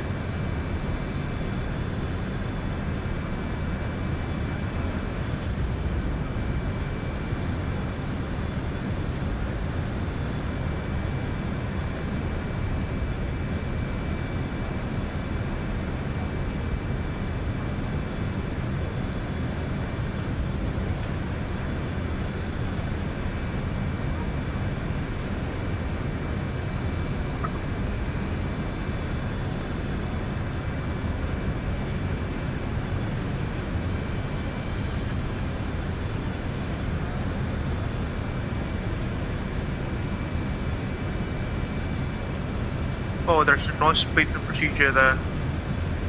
And ADB1, interesting.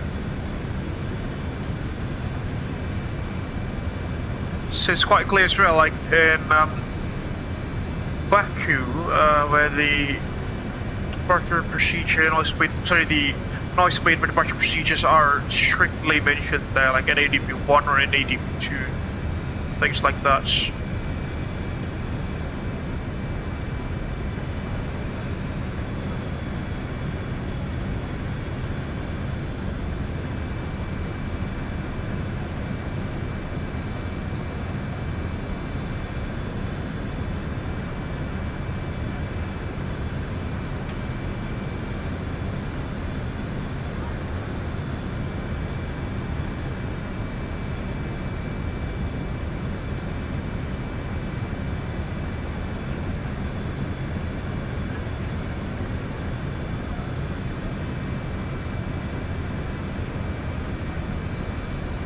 That's the airport overview. Both of these runways are extremely long blocks. They are like 4,000 meters each. See, the runway that we are going to take, that we are assigned to this afternoon, the 223 Ryan, it's 4,500 meters long. The other runway next to it, 4,400 meters long there. Just insane. I don't even think you'll need an auto brake for that. You just roll the aircraft gradually or naturally until it loses all of its kinetic energy and stops.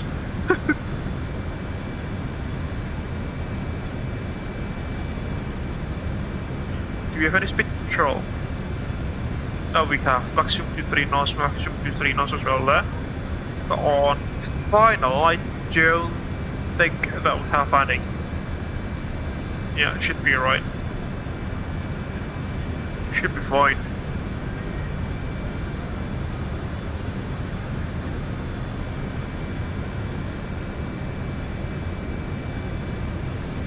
Now I'm quite curious about something. Can we actually land with flaps 25? Sorry, flaps 35.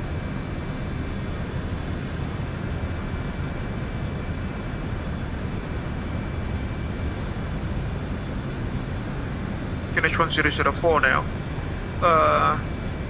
Flaps 35 with minimum auto brakes. No reverses at all. Calculate. See? Take a look. Even with minimum auto brakes without any reverses, our estimated landing distance is still like halfway through the runway there. Insane.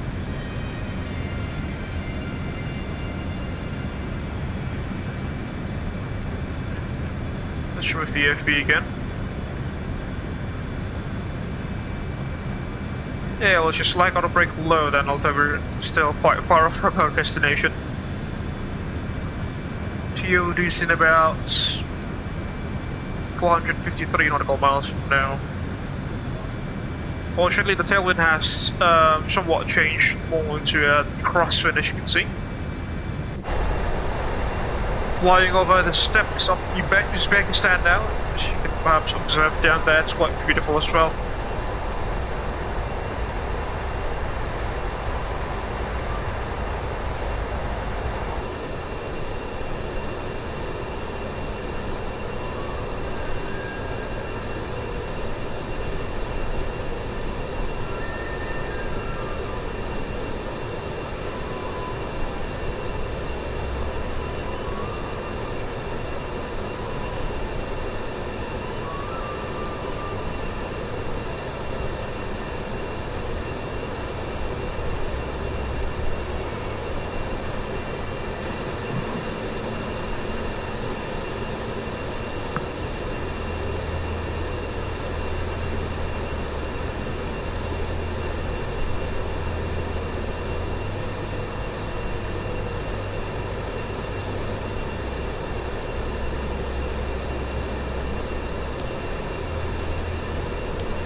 But there's a controller online at Baku now, unfortunately. Unfortunately, you know, Which is too far from there, but we did not have any APC unfortunately. That's what I was trying to say. Now there's a controller there in Baku.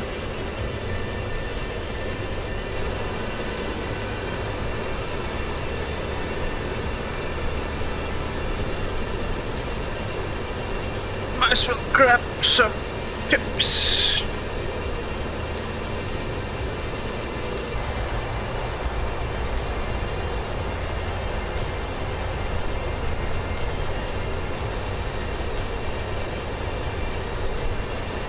We cruise along at 35,000 feet.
looks like my misting pan has run out of water. Let me try to refill it for just a bit. Just give it like perhaps 2 minutes, folks, and I shall be right back with you again. Right back with you again. Not that much silly.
There we go, much better now.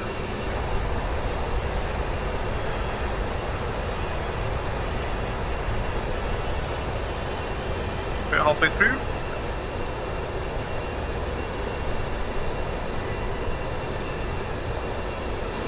We entering the Kazakhstan space momentarily. Or have we actually? Go here. Oh yes, we have. See? Or no, I don't think we have. Shipcat FIR. This is, which is part of Uzbekistan, if I'm not mistaken.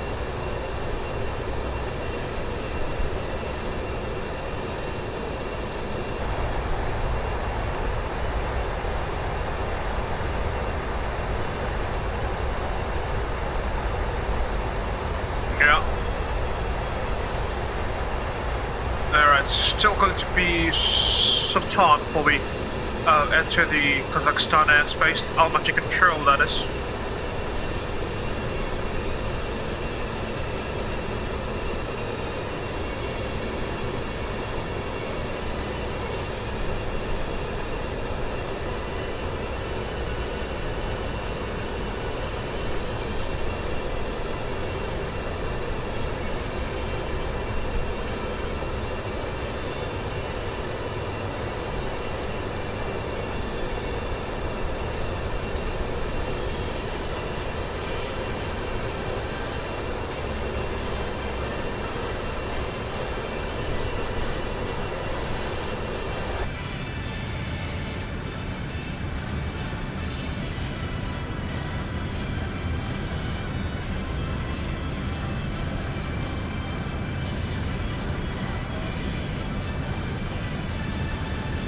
About 340 miles to go.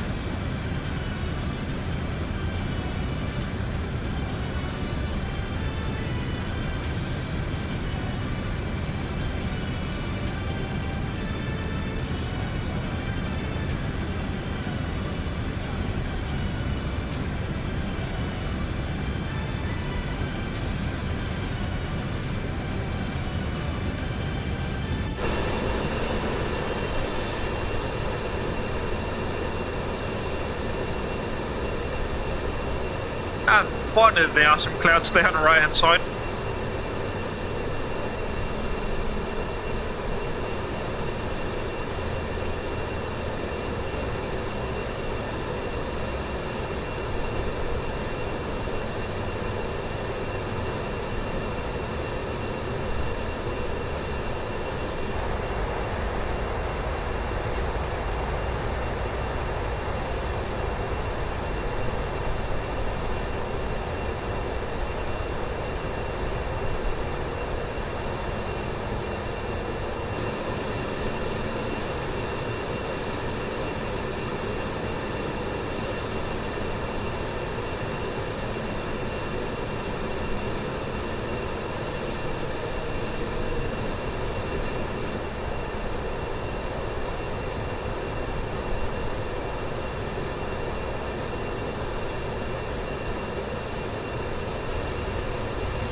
Plus 3 hours into stream now. Well, finally we've got some some settlements, traces of humanity down there. No, traces of human activities, I'll say. Oh, there's a city actually. Take a look at that.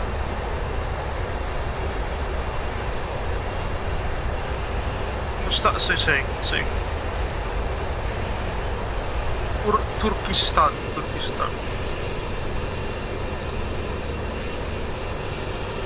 The city of Turkestan in Uzbekistan, I think.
Take a look at those farmland stocks.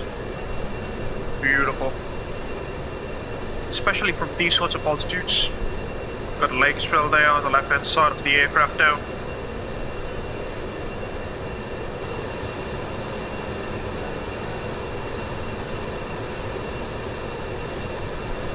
Hey, I think there's Kimi flying an ACES 737-800 freighter. You know, mate? Thank you for flying alongside us.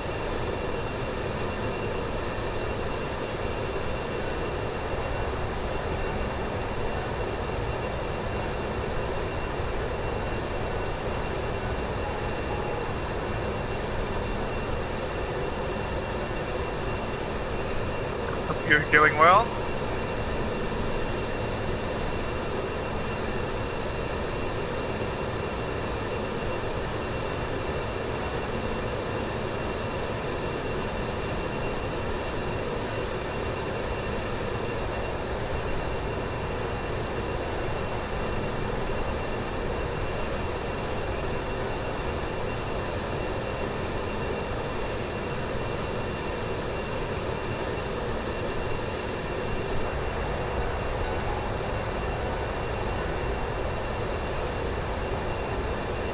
He's got a rather interesting departure procedure. He's currently orbiting his departure airport at Uniform Alpha Delta Delta. What airport is that? Taraz, also in Kazakhstan. That is an interesting departure procedure. He's in a company frequency though, according to VATSIM radar. Let's try. Company radio check. Hopefully it's within range. 5x5. Hello Kimi, thank you for joining. Thank you, halo. Itu departure kamu memang muter-muter gitu, aku lihat di VATSIM radar. Iya memang gitu Cap, dia ngelilingin dulu soalnya kiri kanannya terrain gitu, mungkin harus gitu deh. Gunung semua ya di sekitar ya? Iya. Mantap.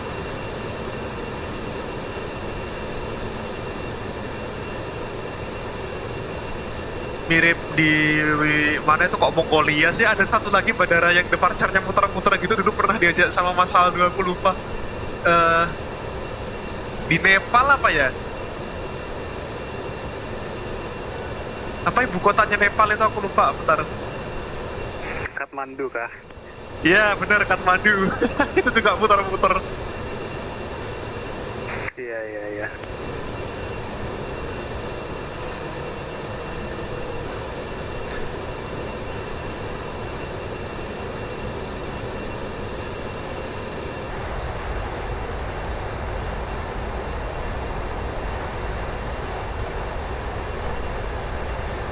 Ada screenshot gak nih Cap yang bisa dilihat di departure airport? Kok kelihatannya bagus tuh kalau lihatnya gunung-gunungnya biasanya.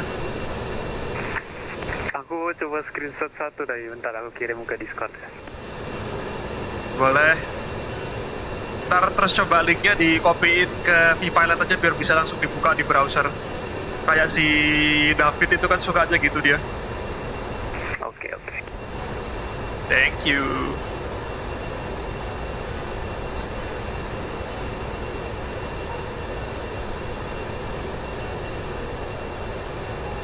Take a look at this mountain, sand dunes perhaps, not mountain ranges. These are sand dunes, I think.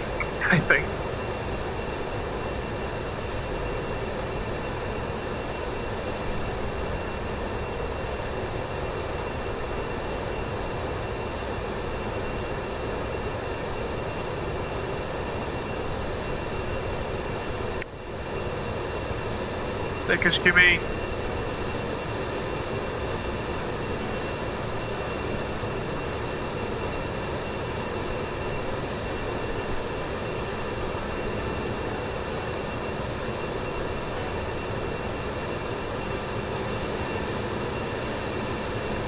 Oh, cakep sih Cap.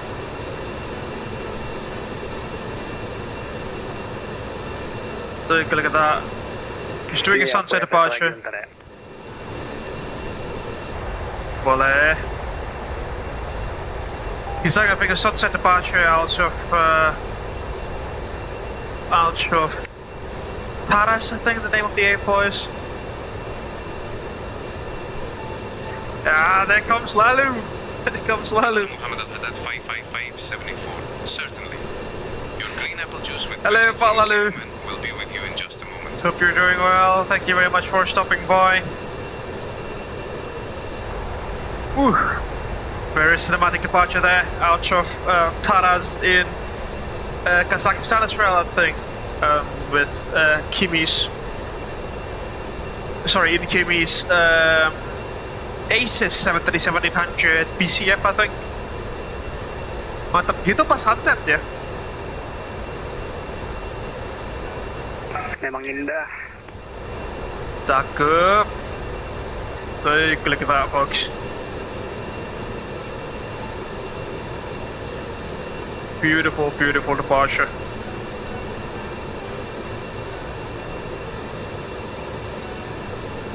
Yeah, many of our pilots are good photographers, I suppose.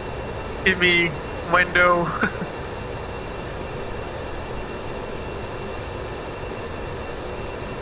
Pak Lalu, apakah Anda terbang? Are you also flying with us this afternoon or this evening? We are about 40 minutes away from Almaty. Timmy has just taken off from Taraz. Taraz also in Kazakhstan, that is. Just in case that you'd like to join us this evening. I'd really appreciate it as well.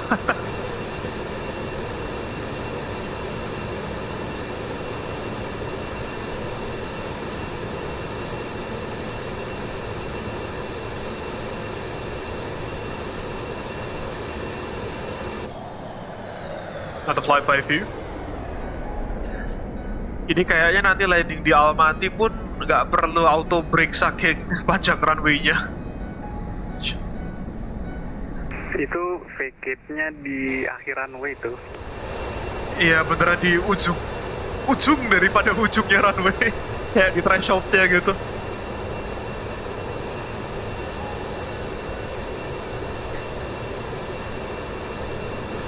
Sebagai perbandingan gini aja, pesawatku kan ini ya VF-nya tinggi ya, karena MD-11 memang kelakuannya kan kayak gitu, dia VF-nya tinggi. VF-ku 164 buat nanti. Itu flapsnya flaps 35, jadi kayak flaps konfigurasi flaps atas lah, bukan flaps paling bawah. Auto brake-nya low. Reverser-nya aku gak akan pakai, aku klik kayak calculate gitu kan di IFB-nya itu. Itu cuma kemakan setengah runway katanya si IFB. Gacor.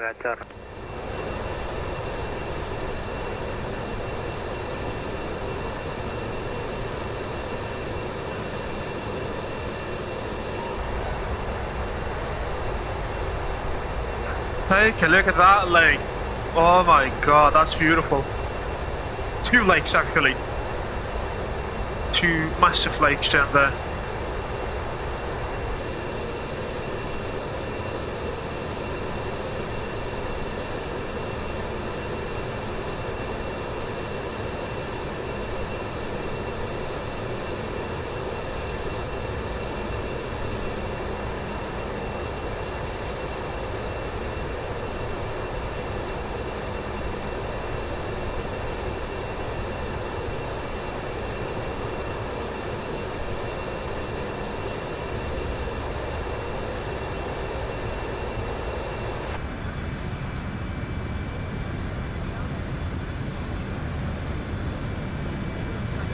They could TOD in about 300 nautical miles or so.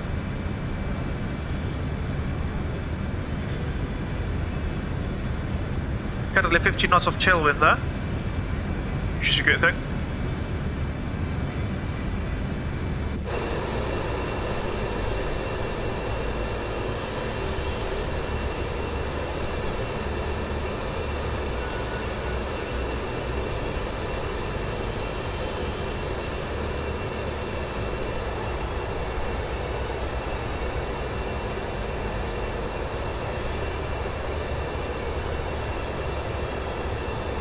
Ini Pak Lalu kalau mau ikut terbang. Ini masih cuma tinggal kayak setengah jam lagi kita sampai. Usual dari UADD itu kayak Pak Kimi itu.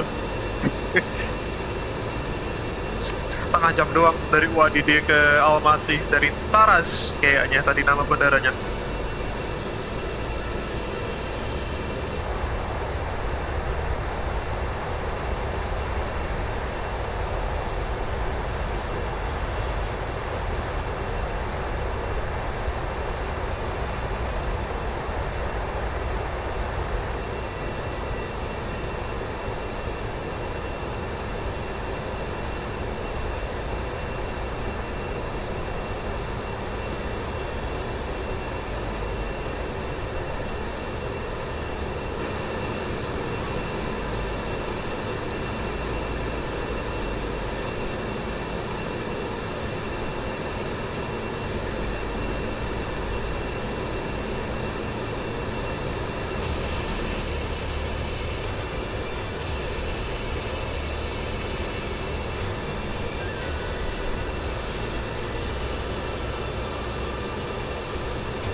Finally, we've got some clouds after flying through some relatively arid areas for the past few hours or so.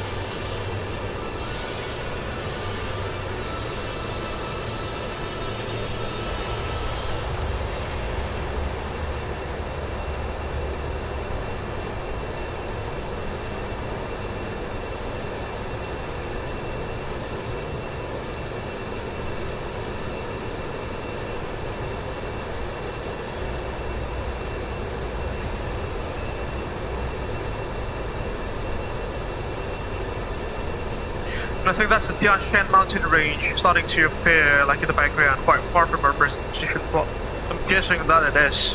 That's it.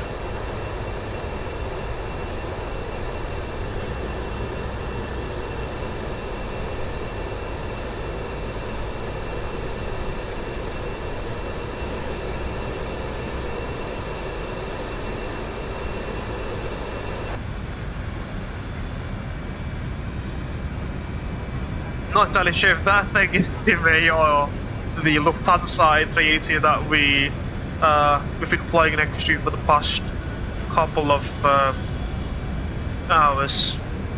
No, that's Kimi actually. That Lufthansa A380 has flown to the south quite a bit. Like it's flying right off Kyrgyzstan now. Judging from our present position in airspeed, I think Kim is going to arrive much before us. So we need to keep our separation here.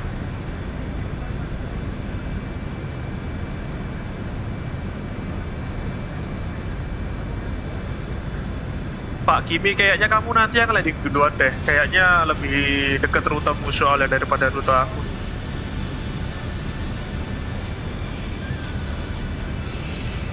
Oke, siap. Okay, let's just reduce our speed then. Let's say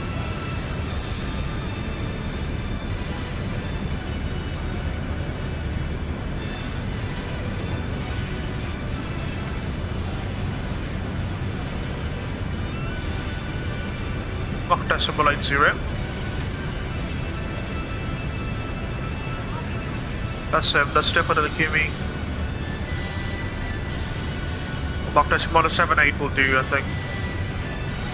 You know, like the cruise speeds of narrow body airliners, this is.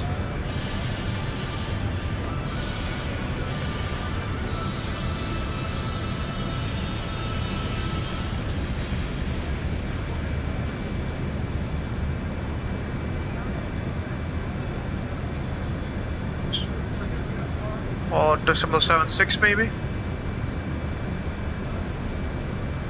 Even slower.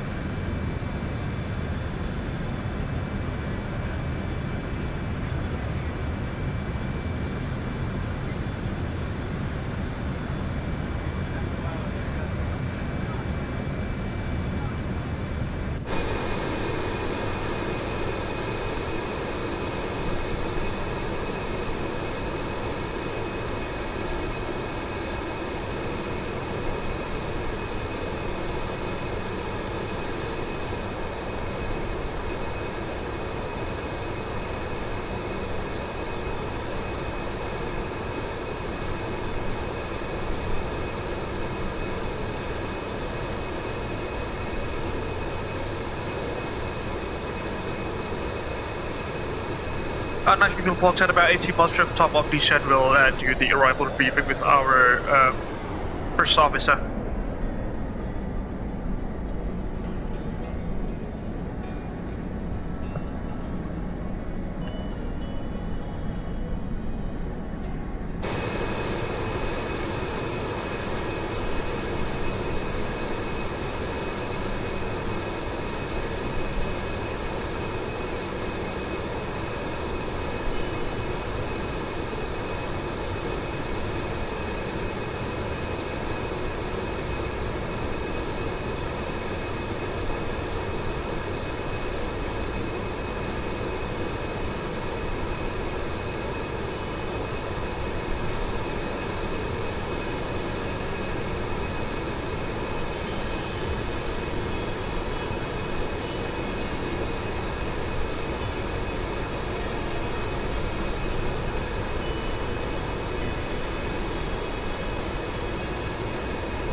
Might as well want to open my doors here. It's getting a little bit warm in my room.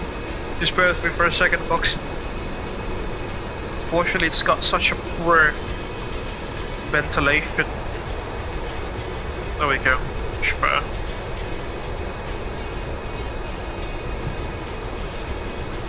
Alright. Back in the game. Or on the hot seat, that is.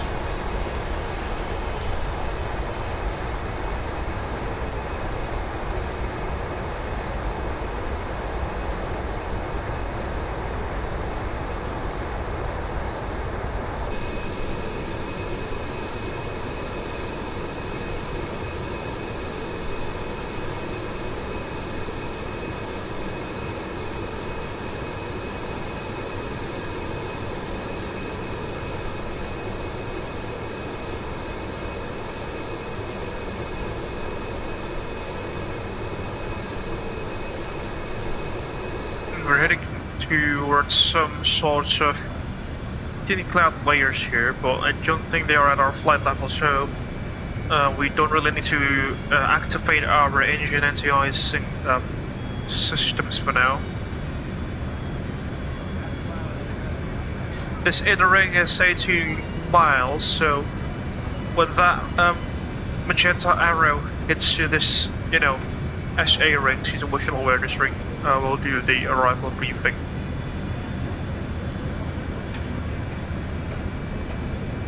Why is it always, sorry, why is it saying no intercept? That's just a little bit weird.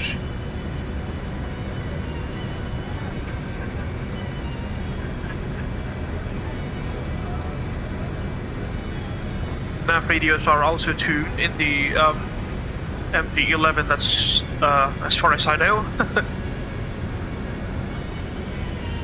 It's quite a modern aircraft actually, about, you know, about the same age as the 777. Although, you know, it's not a cleanly designed aircraft, it was a heavily modified DC-10, I would say.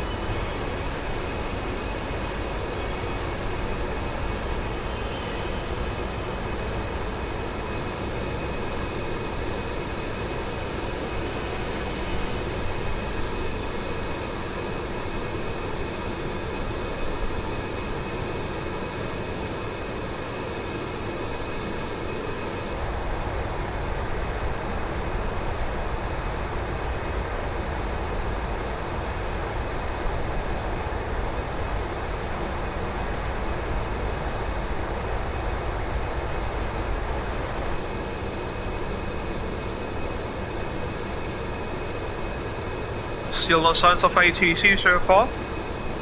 But that is right.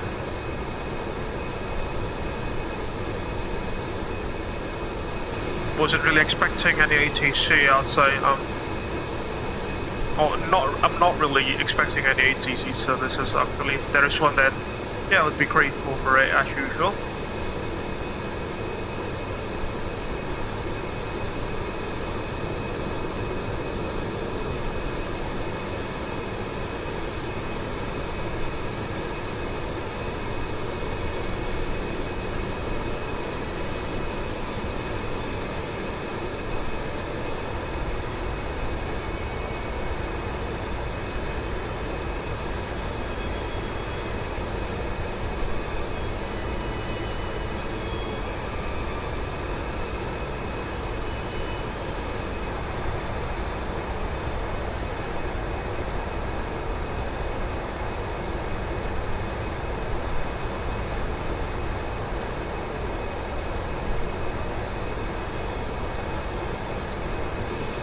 We are getting some arid steps there by the looks of it down there. Not necessarily the, you know, dunes and deserts anymore, you can see that. Although we've overflown some cities, but the terrain has significantly changed again, as you can perhaps observe down there. Oops.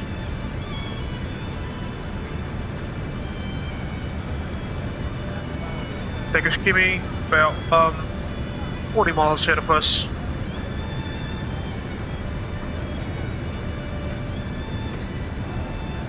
Let's just use flaps 35 for landing, so in case that we need to do a go around, we can, you know, we will have some more excess energy when compared to flaps 50.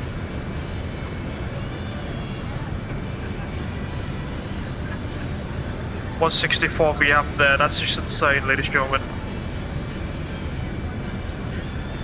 And the MD-11 is notorious to have very high approach speeds when compared to other airliners in its class.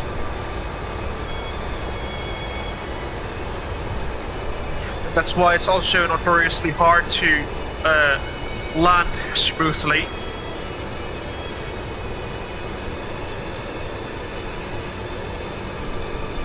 And it's also a finicky aircraft to control. And so my memory is also one of the only, not one of the only, but one of several commercial airliners that have relaxed static stability. Oh sorry, neutral static stability instead of positive static stability, that is. Which means, assuming that the aircraft flies on a steady symmetric and straight flight, if it got disturbed by, let's say, a wind gust or anything, it will not naturally return to the original attitude. It will stay on the disturbed attitude until the flight crew counteracts the disturbance or reacts to the aforementioned disturbance. Usually, military aircraft are designed with these sorts of relaxed stability philosophy to, you know, to become more agile in dogfights or air combat maneuvering. But this particular this particular characteristic has quite literally no use in civilian transport. Why does the MD-11 have that? That's because the horizontal tailplane, the HCB, is actually smaller than the ones that you would find on the DC-10, because McDonnell-Douglas wanted to reduce the drag of the airframe, and they decided to, you know, trim the size of the horizontal tailplanes from the DC-10, and that's why the aircraft is so finicky to control. In which, I mean, take a look at that. For an aircraft of that size, the horizontal tailplanes are quite small, very small actually. If you like superimpose a planform view of the DC-10 of an MD-11, you'd actually see that the horizontal tail plates on the DC-10 are actually larger and longer than the ones on the MD-11. And again, to counteract the neutral static stability issues on the MD-11, the engineers at McDonnell-Douglas, they installed an LSAS system, a longitudinal static stability augmentation system, which artificially increases the aircraft's static stability using flight control laws and flight control computers. In a way, you know, the aircraft will automatically trim itself, like the horizontal tailplane will trim quite significantly more when compared to other, let's say, more conventional airliners with positive static stability, which is basically every other airliner types across the world. You name them, everything like A350, 787, 777, 737, all of them has positive static stability, but the MD-11 has a neutral static stability. Which explains to you why it's got this panel which says LSAS. See, LSAS. If I turn these things off, the plane will not, will not just fall out of the sky, but it will be much harder to control in the pitch axis. And let's say if we encountered any turbulence or gust, the aircraft will not have like the tendency to return to its original position. It will stay on that disturbed position, that excited position when a gust strikes the aircraft, a turbulence strikes the aircraft, or if the pilot just overcorrects the aircraft in terms of the pitch control, which will introduce PIO, pilot-induced oscillation, which in another thing on its own, it's also a dangerous condition which can lead to disastrous results usually, PIOs. Alright, we're about 18 miles from TOD, let's do the arrival briefing, shall we? So Cynthia, you have controls, it's your airplane now. Thank you. So we'll be arriving into Almaty using the, what's this? Eclat 1 Zulu arrival, expecting the ILS Zulu approach into runway 23 right. The transition level is at flight level 120 for today, as you can see there. An interesting thing is that this airport has a Russian ATIS there at 135.1 MHz, but because there's no ATC, you will not be using that, unfortunately. Eclat will be our initial waypoint there, which has got an altitude restriction between flight level 220 and 350 with a speed restriction of 315 knots.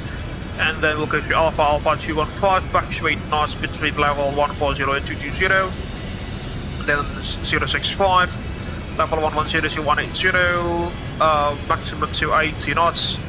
And then 224, 7,100 feet to 9,800 feet. This must be because of the meters altitude conversion.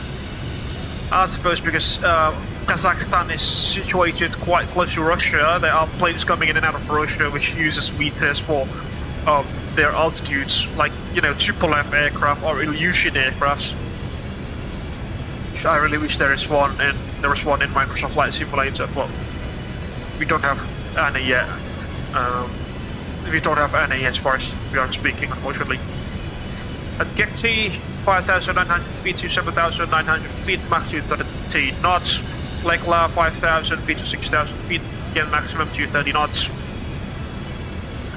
And then the MSA around the Almaty VOR, it's 5,600 feet at the north, 9,500 feet at the west, and 17,800 feet at the south due to the Tian Shan mountain range there, which is quite humongous. Company traffic Freight Falcon 908. On top of descent on conversion speed 300 knots. Company. Roger, Baku.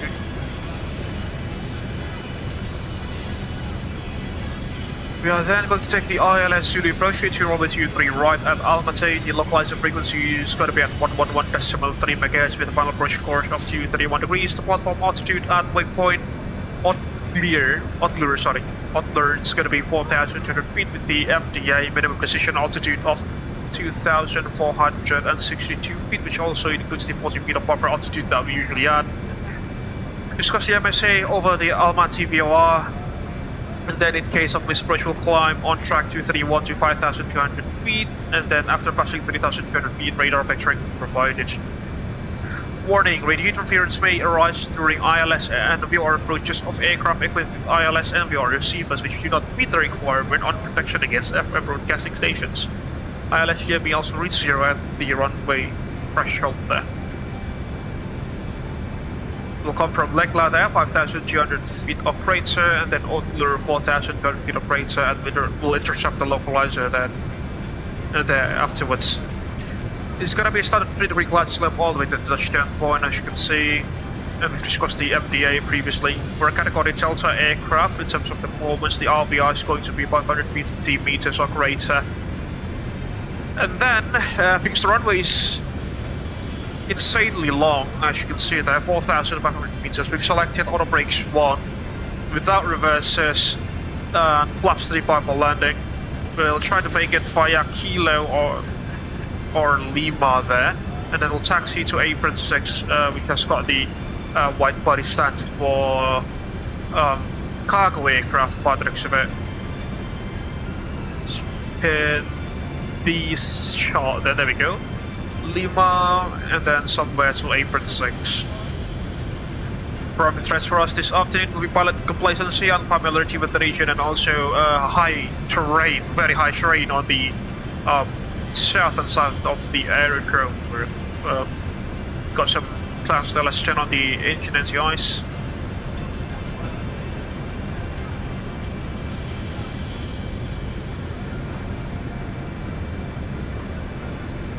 Oh, it's on automatic. That's good then. Alright. It's on automatic. The airplane is smart enough to operate its own anti-ice system then.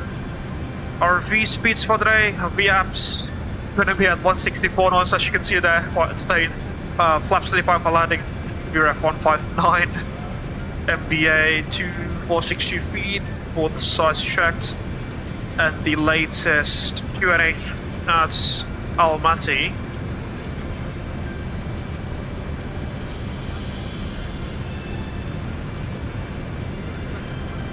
Uniform triple alpha, it's 1004 hectopascals. Alright, do we have a descent checklist here? We don't actually, according to the TFDI Design website. But yeah, besides any further, do you have any questions, comments or concerns in the Invisible First Officer? No? Alright, that should complete the arrival briefing. Let's initially descend to level 200. There we go, set. And keep us out of our TCAS, which means he's quite far off from our present position. 10 miles to go.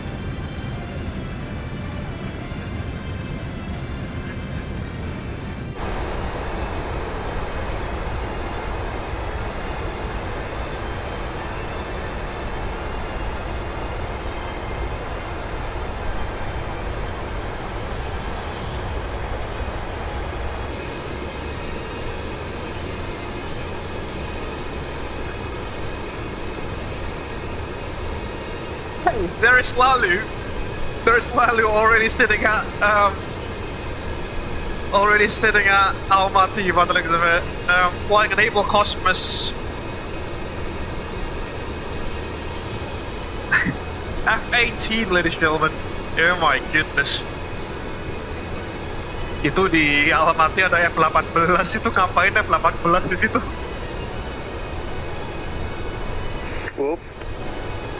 Mau escort itu. Walau kok kayaknya familiar ya. Dapat tuh. Halo Pak Lalu, selamat malam. Selamat malam. Terima kasih sudah bergabung. Salam kapal-kapalan. Sorry telat, aku baru balik dari jam berapa nih? Aman aja Cap, sebisanya aja. Company traffic, Freight Falcon 011 top of descent company. Cabin crew aircraft on descent. Understood, Captain. I will check on that now and report back shortly.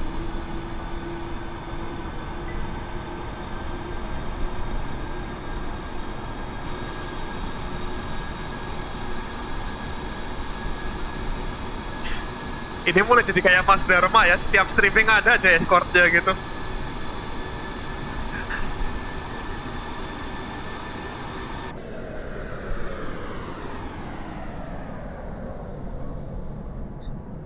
Sitting down.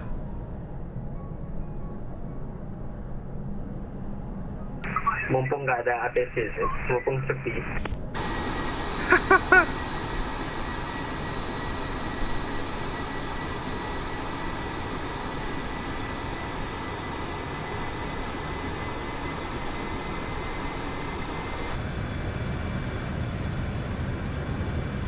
Kimi should be somewhere over there. We're still on the profile though, could be good.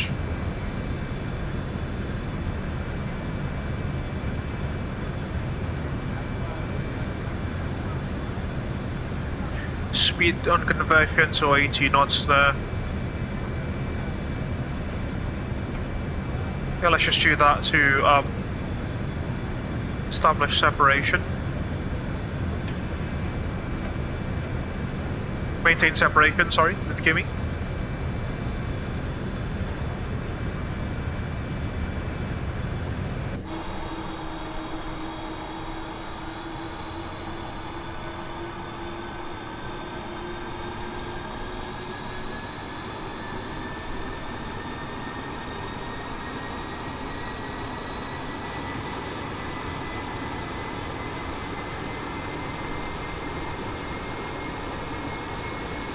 Got some cloud cover there, you can perhaps observe.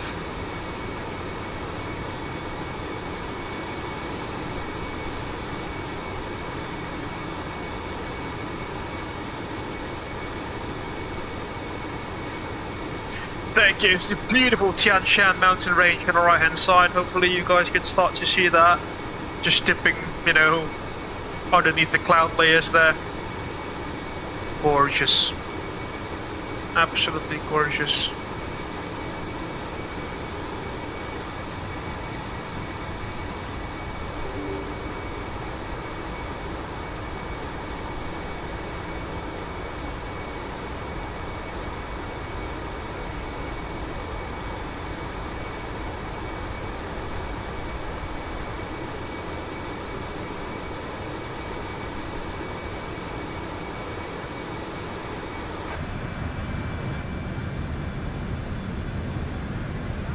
Scale level 130 now.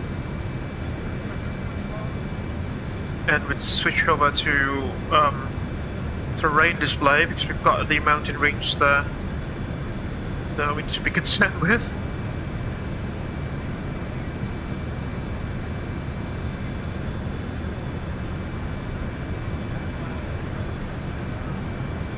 Go back to FMS speed, manage speed.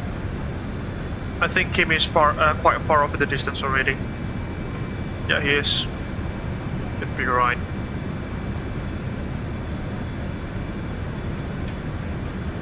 Company calling Freight Falcon 098. Go ahead. What is your approach speed, if you may ask? Approach speed is 150. Roger, 150.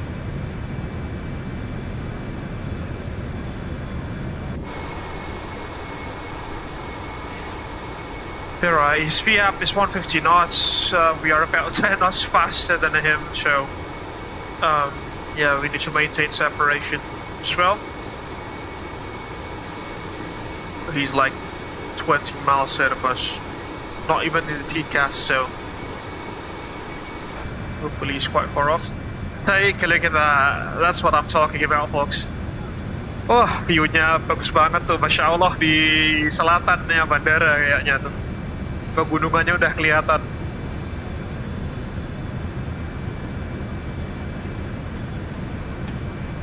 Take a look at those mountain peaks. Beautiful. Just go to norm on the TCAS. There's about 20 miles, yeah, 20 miles over the west. Now that's Laliv, I think. That's not Kimi. That's the F-18. Hopefully we don't have any TCAS autopilot installed on this, so when he gets close and it triggers our RA, our Solution Advisory, our airplane will not try to do an evasive maneuver automatically.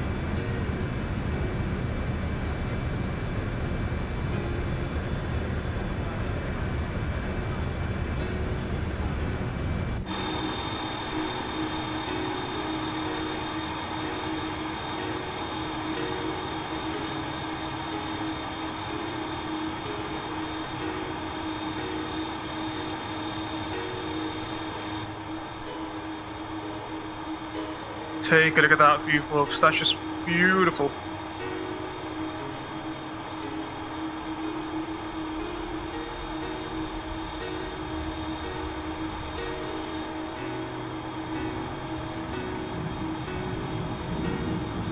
And I think I can hear a fighter jet engine roar. Yeah, that's definitely a fighter jet engine roar. Considering that there's an F-18 flying quite close to us. Yo, Kimi's got a screenshot as well. Yeah, I think it's just fast touch.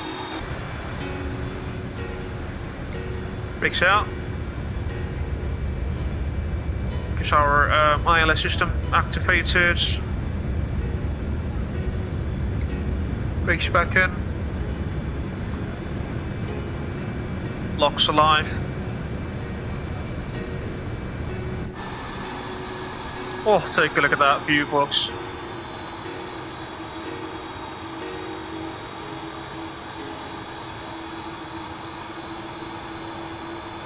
Kimi sent something here. I'm trying to put it. Oh my goodness! Take a look at this. Hold up. Spare me for a second. Where's my browser?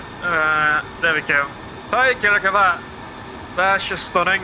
A sunset arrival at Almaty from Kimi, flying an Asus, also an Asus 737-800 freight. That is. That's just beautiful, mate. Beautiful shot. Yeah, everyone's a photographer in Abel Jets Virtual Group by the looks of it. Kimi, window. Take a look at that. Beautiful shot. Alright, let's get ourselves ready for our arrival then. The mountains there. Right behind us. Might as well take a screenshot here. 2. Let's go 10,000. Level 120 is the transition altitude again.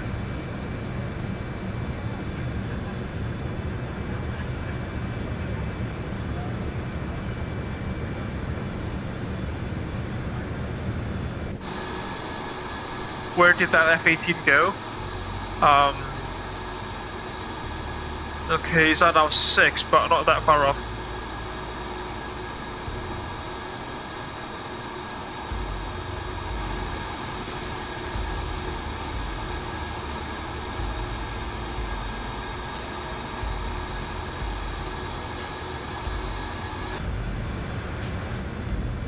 Connect is 1004. That's Almaty. So we'll hit 1004 now. There we go. Passing 12,000 feet.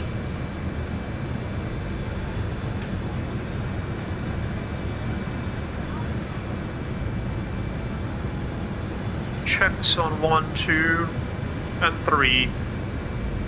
Transition level checklist, altimeter set to local QNH. Transition level checklist complete, standing by for the 10,000 VFX. Let's go down to the platform altitude, 3,200 feet.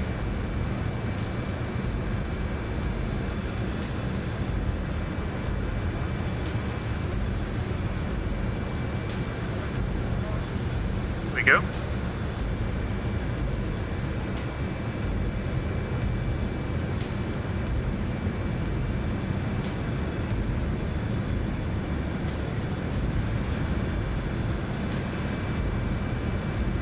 Should hit our decel point momentarily.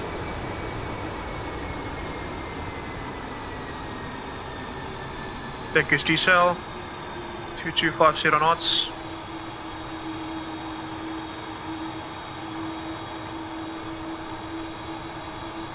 That's the airport just right on our 3 o'clock. Okay, let's do the chores then. Just turn off the camera.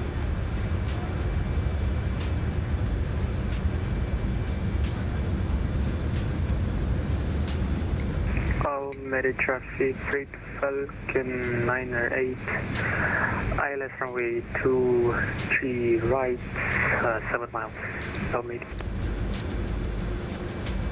Okay, skimmy. TCAS to set to report.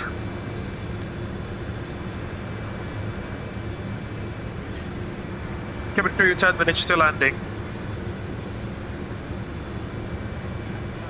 Copy, Captain. Lala's right off our tail. Cabin for landing now.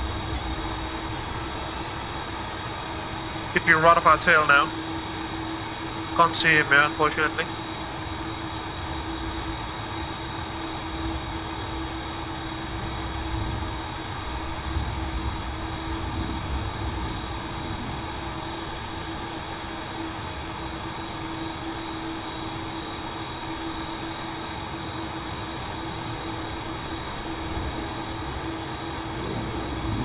I can hear something. That's definitely a fighter jet engine.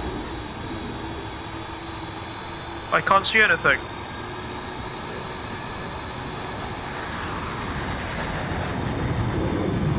You must be so close now. Very traffic, Freight Falcon 908, short final 23 by Almaty. Can't hear anything, mate. Sorry.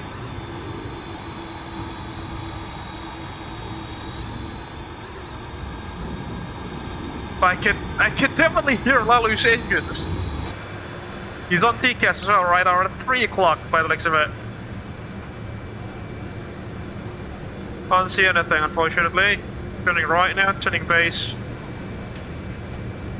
Almaty traffic, Freight Falcon 011, right base leg, ILS approach, runway 23, right, Almaty.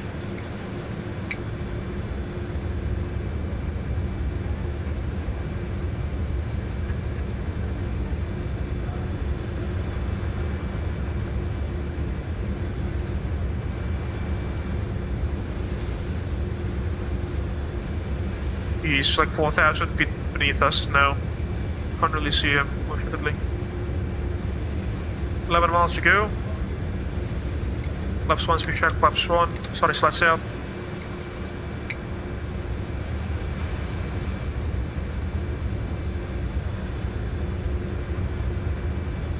Not entirely sure why our instruments are lagging there, but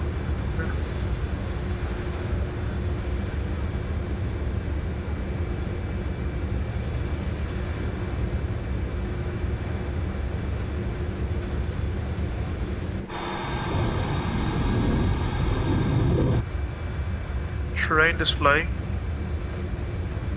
Perhaps just turn off our TCAS.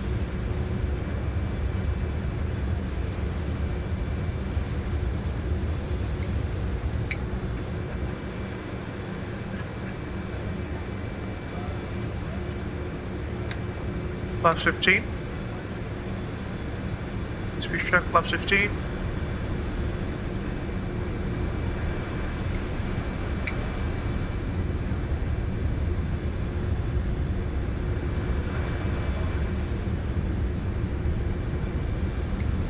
Miles to go. Runway inside. Let's go approach land. Lock. Land armed.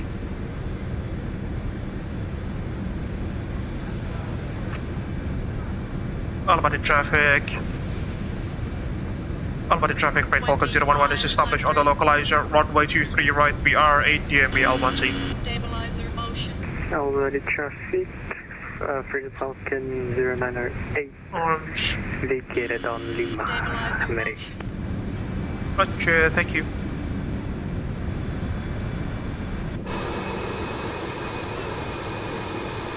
Yeah, there should be somebody over there, but yeah, can't really see him, fortunately. That's the mountain range. All resets. Cabin crew, please take seats for landing. Copy, Captain. Here down. Preparing the cabin for landing now. Flaps 35. Sorry, flaps 28 and then flaps 35 for landing. GS armed.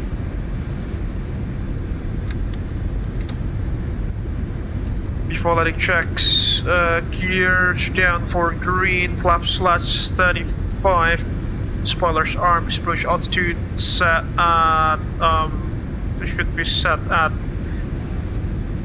5,200 feet. Stabilizer motion. And that completes the landing checks. Take a look at our crazy approach speed there. 155 knots. 155 knots, folks. That's like a fighter jet coming into land. Almaty traffic, Freight Falcon 011 short file, runway 23 right, Almaty. Hey, there goes Lalu. There he is. On the left hand side. Set landing, cover. Runway 2. Thank you, Cam. 3 right. Caution, caution. Disconnecting autopilot and control my airplane. AFM Cap, see you. Visual.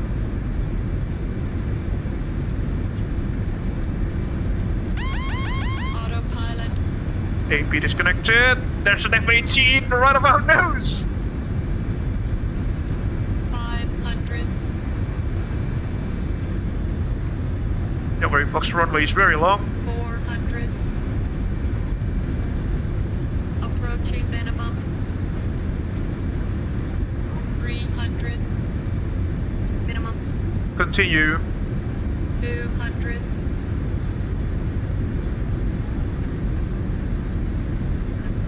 100. 50. 40. Glide slow. 30. 20. Glide slow. 10. Just down. Speed brakes up. Idle reverse.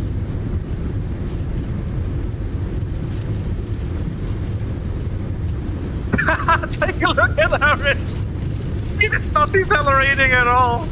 160 knots. Auto brakes low, idle, reverse desist. There goes Lalu with the F-18.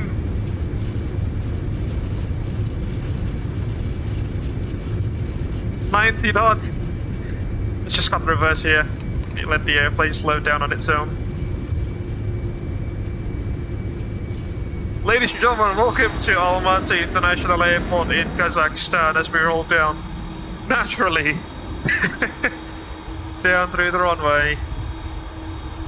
That was one heck of a landing, a very speedy landing. 30 knots, auto brakes this up, manual brakes. That was insane. What was our landing rate? Let's grab my iPad here and open the stream. Folks, it's up to you if you want to believe me or not. Hold up.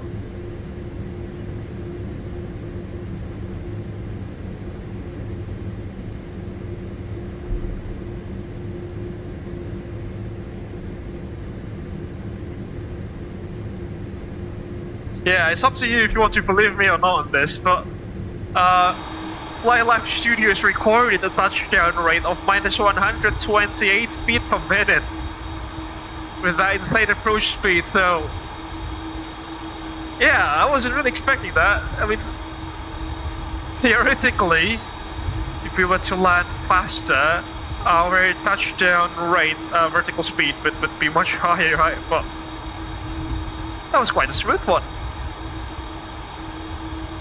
Ladies and gentlemen, welcome to Almaty.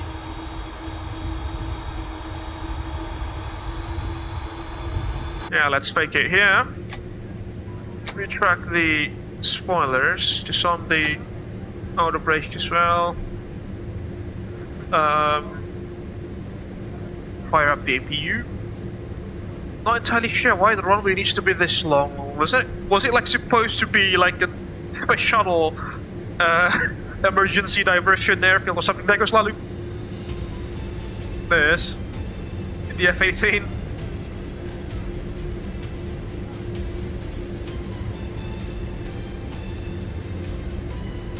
Let's fake it here. There goes skimming. We've got some derelict Antonovs there. Oh no, not derelict. I think these are part of the Kazakh Air Force. I think they recently bought a A350 or something. Sorry, A350, A400M.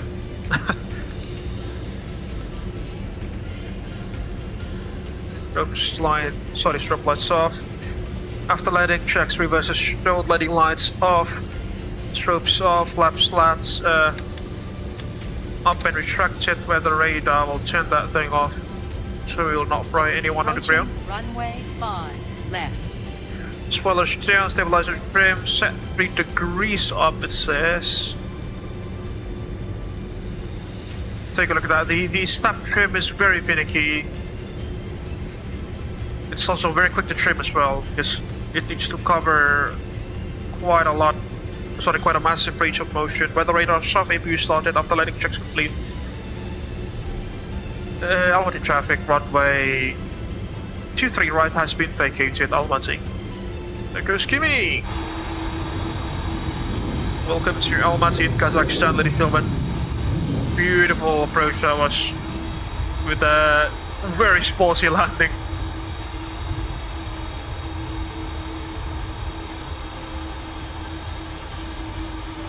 Got some Kazakh Air Force Antonovs there, An-24 maybe, Antonov An-24.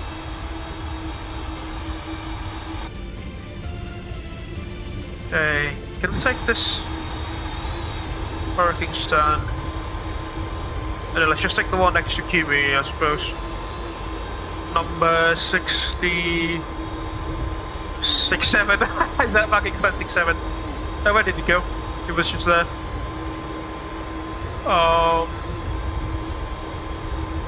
68, yeah, I'll take 68.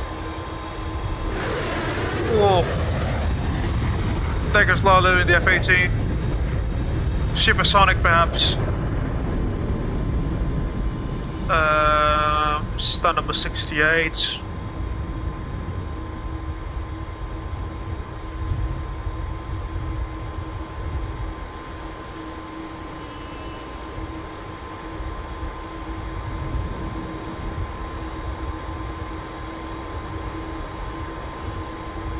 Select.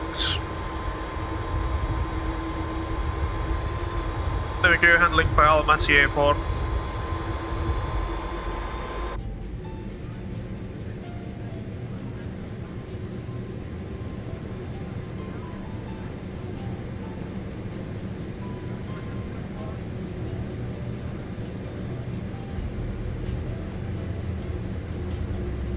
Schedule.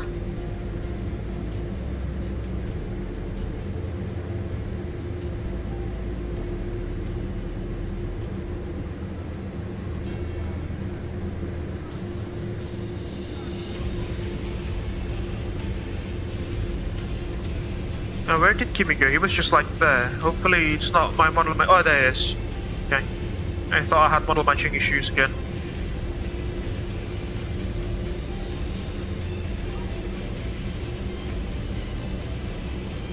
Cabin crew, disarm doors and slides, please.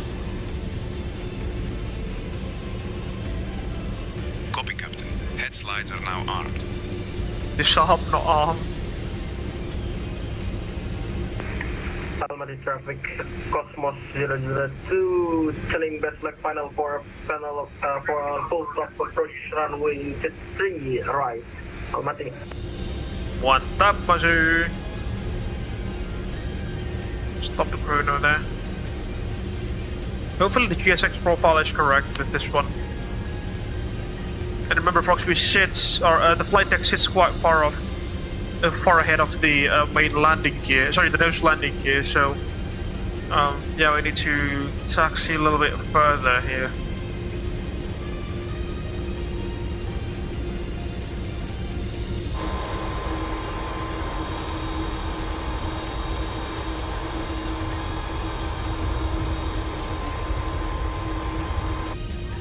Yeah, I think it's a little bit too much, is it? Yeah, let's just stop here. Brake set. Let's get you off. APU bleed on.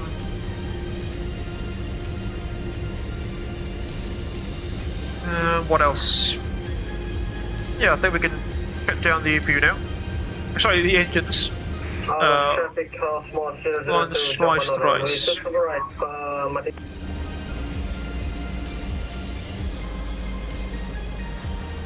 Get the beacon off. And everything upstairs will automatically turn off on its own. Beacons off, belts off, no smoking's off. Sparking brake set, fuel switches off, seatbelt signs off, external power will be connected momentarily, APUs as required, ATIs off, engine ignition is off, exterior lights all off except for VNAV. Parking checklist is complete. Transponder will set that to standby. Let's connect the truck, then also the GPU.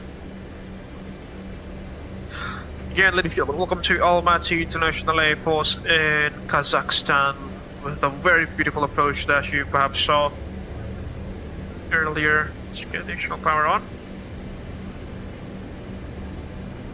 Release the brakes as well. That was beautiful. And request deporting.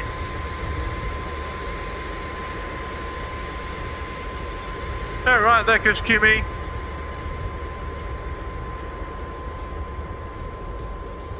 Also flying an Asus 737, sorry, an Asus airplane, 737-800 BCF, Boeing Converted Freighter. Take a look at that view. Oh my god.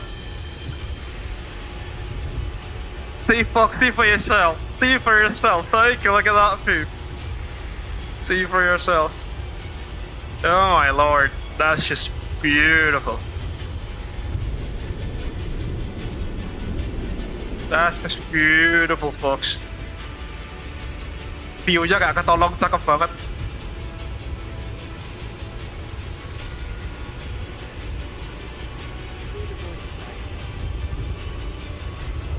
There goes the pilots. Again, lalu the distance as well there in the F-18.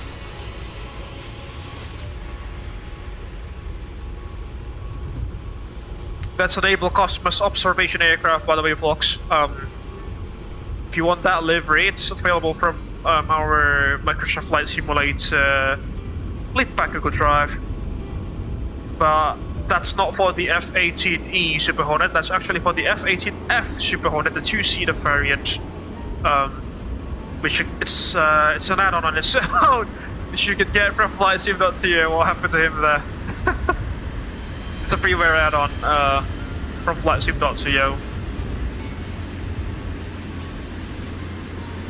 There we go.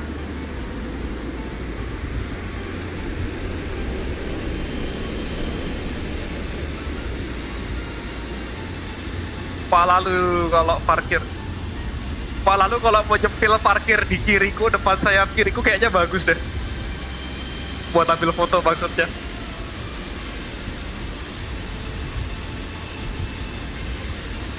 Alright, before we forget, let's submit our flight plan to the flight logging website. He knows what he's doing there, see?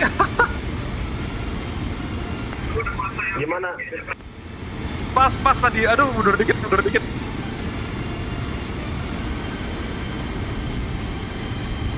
Gak ada reverser ya pesawatmu ya?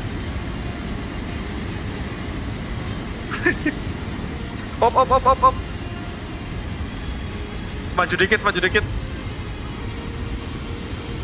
Terus, op. Mantap. Take a look at that view. Lalu knows what he's doing. Got an F-18 there. Enable Cosmos F-18. Observation aircraft. Alright, let's submit our flight log before we forget to do so. Open up the browser. VATSIM also flight log and PIRAM. MSFS 2020, we go. Callsign was Foxtrot Charlie November 011. Aircraft registration. That was Alpha Juliet Delta Hotel. Self-evaluation. Let's recall.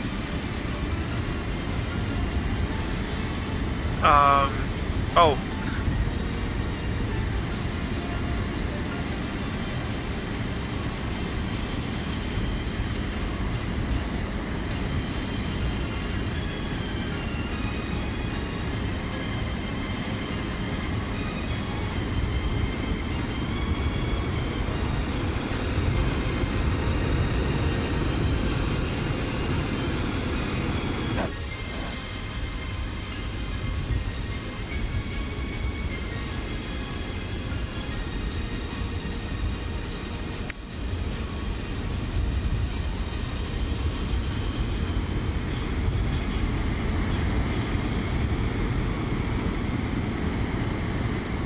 Okay, that should be it, I think.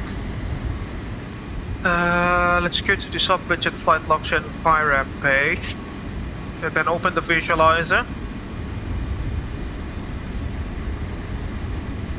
There we go. Okay, that just gave me a flight as well. So as for our flight there, Freight Falcon, Abel Cargo Group there. That was our call sign, Freight Falcon 011, that's my name. From Baku to Almaty, the aircraft type was MD-11F, that's our registration. Foxtrot Alpha Juliet Delta Hotel, that's the simulator that we flew in, which was MSFS 2020 in the VATSIM network as well.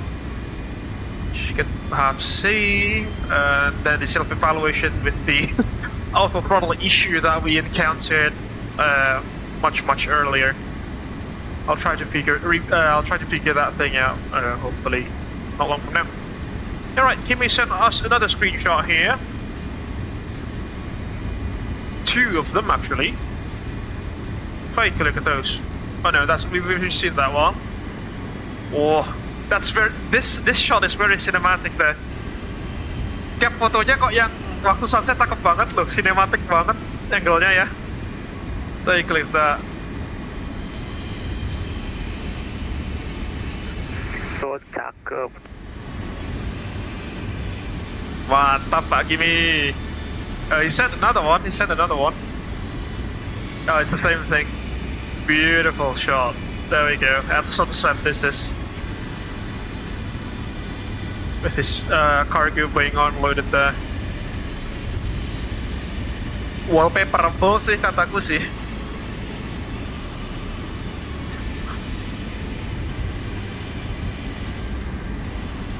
There you go, look at that.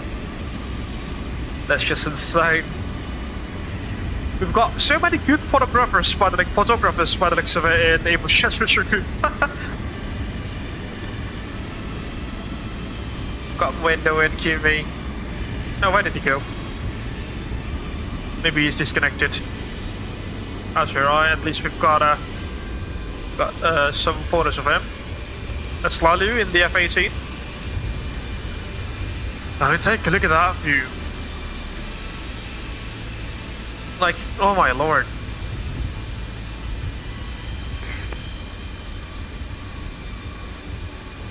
Did I hear something in the cox? Okay, there he is. Let's take a photo with his tail, I suppose. Like, the tail view shot.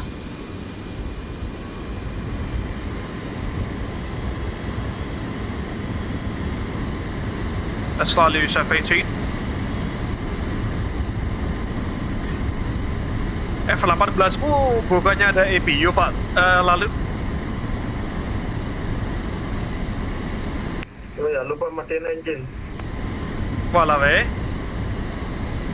Makanya aku kira kok APU-nya ini banget, suaranya kenceng banget.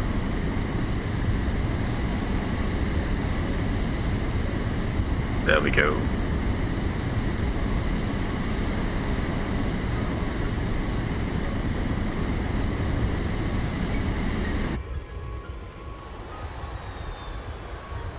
Anjay, suara shutdown engine-nya cakep banget. Langsung berubah ya. Pakai APU aja. Setahu aku F-18 ada APU-nya soalnya. Jarang-jarang tuh fighter ada APU-nya. Udah dijalain kok. Mantap. Biasanya kan fighter cuma pakai baterai kan dia.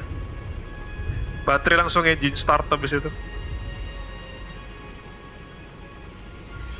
Kayak F-16, F-15 itu kan nggak punya APU mereka.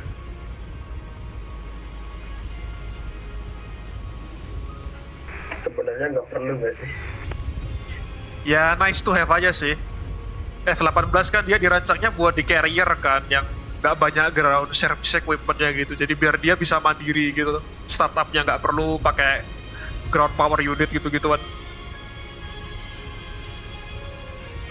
Mandiri. Bukan nama bank lo ya. Nah, gimana? Bukan nama bank. Oh. Kita. Oh, GSX is blocking our view there.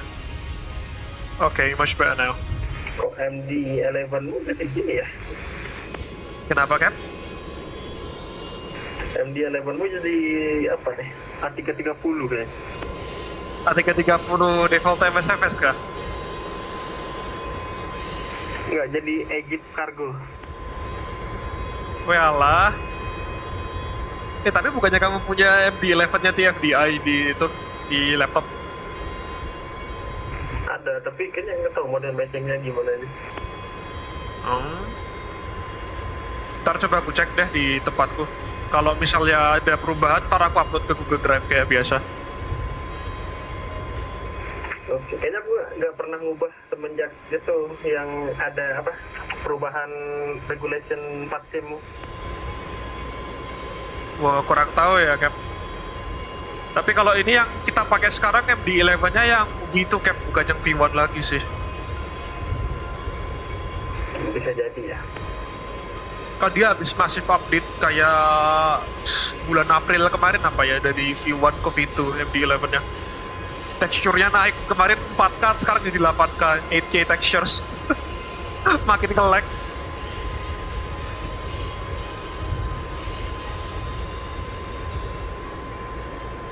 Tanda-tanda itu. Gila loh, MSFS itu, tapi dia dari tahun 2020 berarti udah pakai tekstur 8K. Game kayak S-Combat aja, dia S-Combat 8 yang baru tuh rilis akhir tahun. Besok dia teksturnya cuma 4K anjir. Selisih 6 tahun loh padahal. Nanti udah kayak beneran nanti. Iya tuh, apalagi di builds tuh, kalau kamu zoom ke sekrupnya dia bisa kelihatan banget teksturnya gitu. Di satu sisi oke lah, good textures quality, tapi di sisi lain kalau komputermu potato kayak tempat aku mah ya taram juga. Salam kapal kar.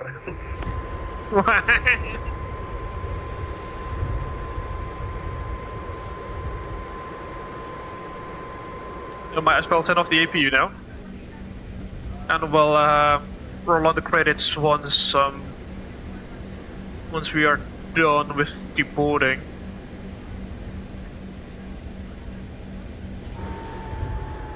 Ini MD-11 dia APU-nya pintar juga loh. Jadi misalnya kita habis engine start gitu kan, kita engine start terus set flaps for takeoff. Nah nanti tuh kita bisa matiin APU bleed option di atas gitu, kayak di Boeing gitu 737 gitulah. Nah tapi kalau di Boeing kan kita, sama semua pesawat lain kan kita harus matiin APU-nya sendiri. Kalau dia B11 dia pinter, dia APU-nya akan automatic shutdown. Dia tahu kalau pesawatnya mau take off soalnya. Ya meskipun karam sebenarnya dia bagus juga. Enggak karam, sorry, maksudnya lawas. Ya kalau dibilang karam ya gimana boleh juga sih kan, soalnya dia kan DC-10 kan, DC-10 kan aslinya DC-10 tapi kamu modifikasi habis-habisan gitu kan. Iya, tapi dia pintar, kayak sistem autopilotnya juga bagus banget. Yoi, aku boleh bilang automation-nya itu setara 777 loh. Iya, malah lebih hemat tombol nggak sih? Iya, lebih hemat tombol ini MD-11 daripada 777. Kalau di 737 kan masih ada flight director, tombol AT gitu-gitu kan. Kalau di MD-11 kan cuma auto flight gitu kan, auto flight dipencet tengah. Betul. Punya banyak fungsi satu tombol. Jadi dulu aku sempat bingung juga belajar. Berarti nyariin flight directornya di mana, auto throttle-nya di mana gitu kan? Nah, benar. Jadi harus tekan ditekan tarik lah. Pesawatnya flight directornya udah otomatis kan, dia nggak ada tombolnya, jadi dia bisa nebak kapan kira-kira pilot itu butuh flight director kan, jadi dia akan nyala sendiri FD-nya.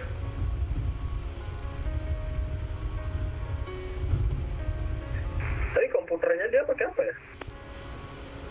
Dia nggak fly by wire loh, tapi dia hydraulic biasa loh.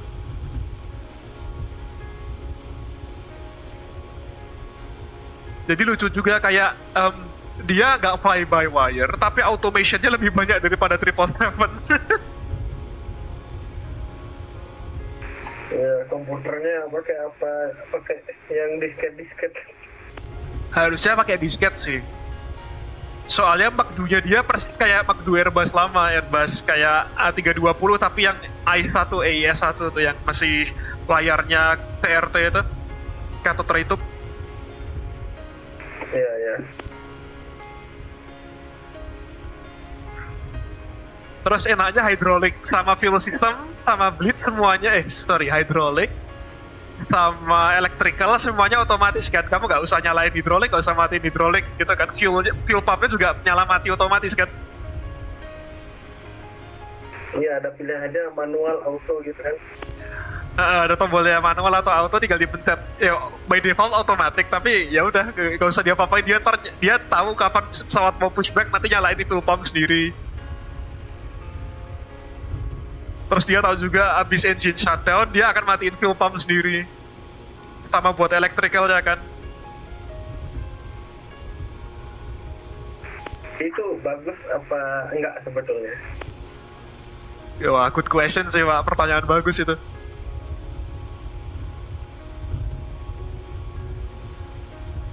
Makin banyak automationnya dia. Aku tapi belum pernah nemu pesawat yang APU-nya dia akan start automatic.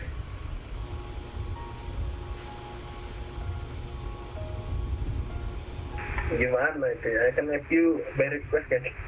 Agak susah ya kalau start automatic. Nah itu coba pikirin tuh logiknya kayak gimana tuh kalau bisa ada APU yang dia start automatically when required loh. Kata kuncinya when required loh. Ntar aku kepikiran ada pesawat yang kayak di Phoenix itu, atau di semua pesawat di MSFS yang ada setup decoration itu, yang itu apa namanya, taxi tinggal dipencet di komputernya langsung configure sendiri. Iya ini configuration settingnya itu ya. Iya, tinggal dipencet satu langsung semuanya gerak. Ya mungkin bisa kayak gitu di masa depan. Coba aku belum tahu pesawat apa yang APU-nya automatic start sampai sekarang. Aku taunya auto shutdown. Yang bisa auto shutdown itu MD-11 sama F-18. F-18 tahu aku auto shutdown dia. Iya. Iya kan, kamu habis start engine, terus ya udah start engine, pokoknya dia otomatis mati karena APU-nya. Benar, langsung ngejepret sendiri. Nah, tuh F-18 juga sama. Soalnya F-18 yang ngedesain kan McDonnell-Douglas juga dia. Berarti engineer-nya jago. Ya sama, MD-11 sama F-18 kan sama-sama buatan McDonnell-Douglas. Sebelum dibeli Boeing.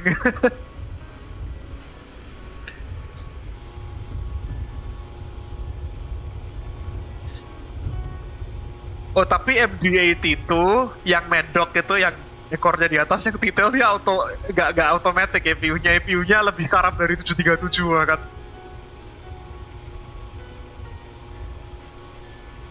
Tapi itu lebih tua kan? Ya, itu masalahnya tua banget kapalnya, kapal karam. Beneran tua, anjir, kayak seumuran 737 klasik, lebih tua deh bahkan daripada 737 klasik kayaknya. Masih mending sekarang dikasih versi FMC dulu pakai apa mungkin? Dia itu loh, kalau mau nyalain APU prosedurnya kamu harus nyalain pump khusus banget buat EPU namanya start pump. Itu kalau nggak kamu nyalain pump itu EPU nggak akan nyala. Dan ini beda sama fuel pump sama yang di fuel system pesawatnya ada EPU pump khusus. Start pump nyalain EPU start. Nah setelah itu kamu harus segera nyalain fuel pump utama pesawat. Karena start pump ini dia cuma kuat buat nyetarter EPU-nya, dia nggak cukup buat nge-sustain EPU itu running. Jadi harus segera switch ke main fuel pump, kalau nggak jepret nanti EPU-nya.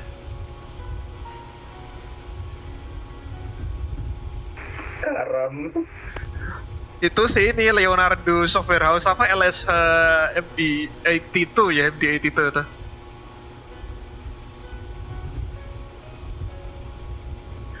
Dan EPU-nya juga nggak EPU yang model-model kuat gitu, jadi kayak kamu misalnya nyalain, misalnya EPU habis startup nih, kamu nyalain bleed, kan bleednya dua tuh, bisa buat pack kiri sama pack kanan. Itu kalau kamu nyalain dua-duanya bareng, langsung jepret EPU-nya, nggak kuat, harus satu-satu, kayak satu nyalain, ditunggu 30 detik, nyalain satunya lagi gitu.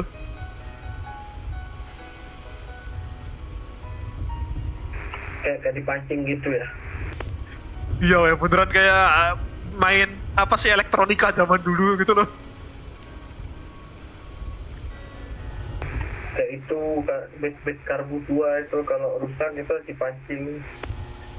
Bit karbu tua loh ya. Alright folks, since the boarding is complete, I think we can slowly wrap up for today. It's almost midnight as well there in Southeast Asia. Kazakhstan bagus nih view-nya. Yoi, bagus banget emang Cap. Harus sering main-main kesini dah kayaknya ke depannya tuh. Boarding is complete. Yes. Ya nanti aku minta saran rute seperti biasa kepada teman-teman. Kalau ada saran rute kasih info saja. Alright, let's follow the credits, shall we? There we go. BTW, Abel Jets versi MSFS ada helikopternya nggak? Aduh, belum repaint sih Cap, soalnya aku sama Pak Thomas gak ada yang bisa bawa helikopter. Kalau kamu mau coba aku repaintin helikopter atau Pak Thomas repaintin helikopter, bilang aja selama ada paint kitnya tapi ya. Tapi aku minta tolong kamu ajarin aku bawa helikopter. Soalnya tadi aku nemu itu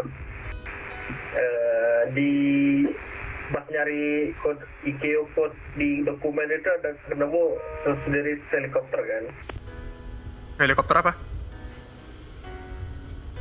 Enggak, karena aku tadi nyari ICAO code di dokumen VATSIM Desain Abel Jets kan. Di sana ada salah satunya ICAO code buat helikopter.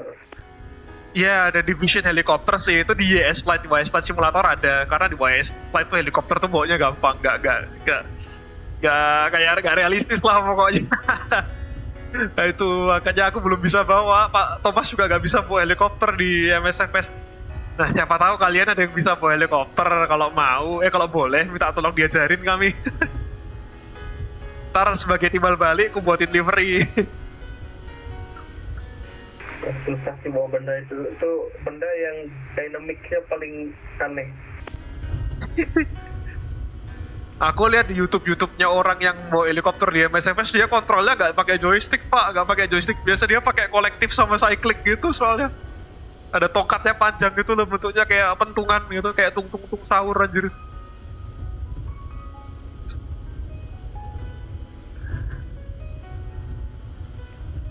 Ada pentungannya di engkol-engkol gitu buat kayak apa sih, kayak ngatur pitch angle baling-balingnya biar dia bisa naik turun gitu. Iya, iya. Kalau lihat di YouTube ya, nggak tahu, aku belum bisa bawa. Aku pernah belajar flight dynamics-nya itu ribet banget. Waktu kuliah? Iya. Waktu S1 apa S2? S2. Mata kuliah apa tuh di kampus? Ada itu, apa namanya? Teknik kendali lanjut. Teknik kendali lanjut, berarti teknik kendali biasa menurutmu kurang menantang gitu ya? Enggak, emang harus diambil aja sih. Dapat apa sih aku dulu teknik kendali itu anjir? Susah banget, matematika tapi nggak ada angkanya, ngitung huruf doang kan? Hitung angka, hitung huruf ya. Body plot, Lagrangian, terus stability plot itu kan, imaginary numbers. Betul. Kalau misalnya dia apa sih, pitch axisnya itu kayak masuk angka positif di imaginary axisnya, ntar dia dynamically unstable pesawatnya. Itu makanya yang helikopter tuh aneh banget. Tapi sama nggak kayak pesawat fixed wing itunya? Teorinya kan fixed wing kan tinggal pakai plot itu kan, pakai chart apa yang imaginary sama real numbers itu kan. Pokoknya selama dia imaginary di pitch berarti dia dynamically stable. Kalau dia kalau dia positif di plotnya itu, kalau dia positif di plotnya berarti dynamically unstable. Kalau dia negatif berarti kan dynamically stable pesawatnya kan. Kalau rotary wing apakah gitu juga logikanya? Sebenarnya nggak lebih ke sana, soalnya dia stable-nya itu kan berdasarkan rotor yang terputar sebenarnya. Tergantung waktu hovering ya. Iya, dynamics-nya itu lebih ke gimana menggerakkan si rotornya itu di angle tertentu supaya dia sesuai yang kita inginkan. Oh, I see. Berarti titik dia dynamically stable hanya ketika kayak rotor itu sesuai dengan apa, kayak angle atau attitude yang kita inginkan gitu ya. Kalau dia di luar itu dynamically unstable dia berarti. Ya bisa, iya. Walau susah. Gak tahu aku dulu dapat apa sih, T apa B ya dulu. Tidak kendali. Zaman masih S1. Alright guys, it's time to slowly wrap up. Almost midnight down there in Southeast Asia, so let us roll on credits. Unfortunately, we did not have any ATC ATC controllers from the VACCs, the Virtual Air Traffic Control Centers that we flew over. But, you know, that is completely alright. Not expecting anyone. Gimana Fokker 700 tuh? Fokker 70? 70. Just bear with me for a second, folks. Selalu something that F-70 sih berasa apa ya? Dia automation-nya di bawah Airbus, tapi di atas 737NG. Kayak hydraulic dia automatic, electricalnya automatic. Yang manual cuma fuel pump-nya aja. Pressurization juga automatic. Tapi yang sangar kan kamu, Pak. Kamu bisa bawa Fokker 28 kan? Basically Fokker 70 tapi sistemnya karam beneran gitu kan, nggak ada FMS-nya kan, dia cuma bisa VOR to VOR kan. Enggak, aku malas bawa VOR ya. Jadi aku sebenarnya kebantu sama Garmin-nya sih. Walau kecit pasang Garmin lo ya. Tapi tuh kalau aku lihat flight plan-mu di VATSIM radar biasanya VOR to VOR tuh kalau bawa Fokker tuh. Dulu ya pas pertama kali belajar aku pakai itu, tapi makin kesini makin malas. Walau Tapi kalau mau kita harus ada sesi DC3. Kamu yang ngajarin aku, Pak. Kamu kan yang jago bawa kapal karam kayak gitu. DC-6 tuh kamu bisa bawa kan, DC-6, Fokker 27, Fokker 28, aku tahu loh. Aku tahu loh pesawat apa yang kamu bisa bawa tuh. Nah, itu bawanya harus dengan mood yang bagus. Kalau enggak sih karam. Apalagi sih yang ada di MSFS tuh yang beneran pesawat udah tua banget tuh. Fokker 27 tadi udah ya, Fokker 27 yang masih baling-baling gitu. Itu yang pakai 2 tak, berapa tak itu kan ada juga. Apa anjir mesin 2 tak? Cessna gitu? Cessna mah gak karam mah, Cessna. Ya, ride bersaudara kan ada di MSFS. Astagfirullahaladzim. Ride bersaudara lo ya. Gak tahu Pak, Indonesia aja belum merdeka kalau itu Pak.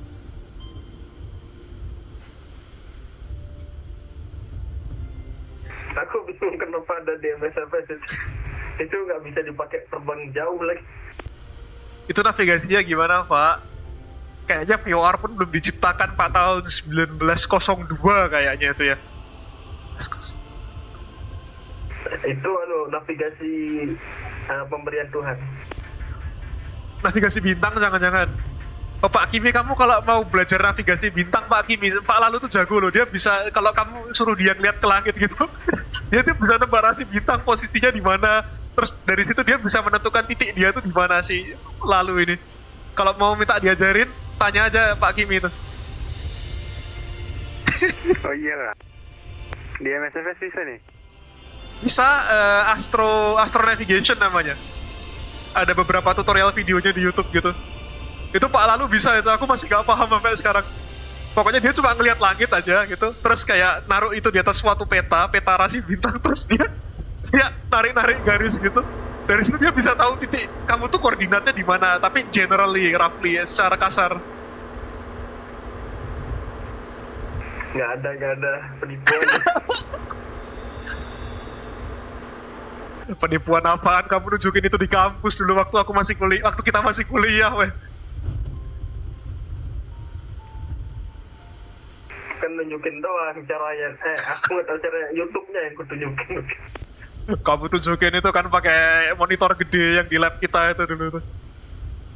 Ini loh, fase caranya browse ini. Ngeri banget. Minta ajarin aja tuh Pak Kimi tuh, minta ajarin Pak Lalu tuh. Jago dia kalau misalnya tiba-tiba seluruh GPS di muka bumi ini hancur, terus semua VOR stasiun katakan hancur kena perang gitu kan. Yang tersisa tinggal navigasi bintang gitu dia bisa dia. Pertanyaanku, emang bintang di MSFS itu akurat ya? Lah kan kamu yang ngajarin aku dulu, aku aja nggak paham. Yang kamu liatin video pakai DC-6 terus kamu tunjukin nih loh, draw line garis gini itu. Jangan pura-pura lupa Pak. Aku masih inget loh momen itu di kampus loh. Kamu ngomong apa aku nggak paham soalnya.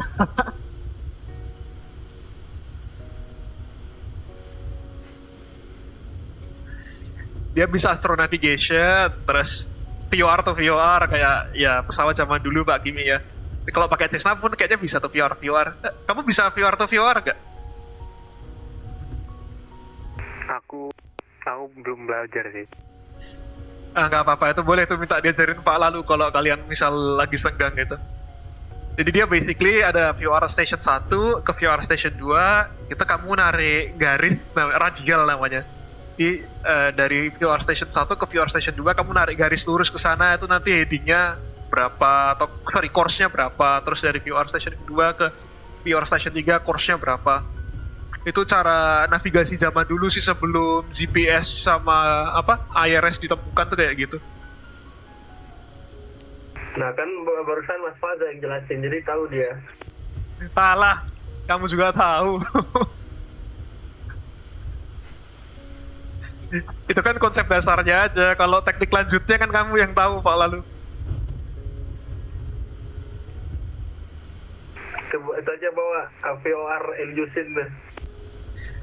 Emang ada illusion di MSFS? Dia explain sih. Waduh, aku nggak punya explain ya. Ya kalian kalau mau main explain tuh coba tuh pakai illusion apa illusion pesawat Rusia itu kan. Pesawat hijau. Iya, kokpitnya hijau-hijau gitu tuh. MSFS pesawat Rusia kayaknya belum ada deh.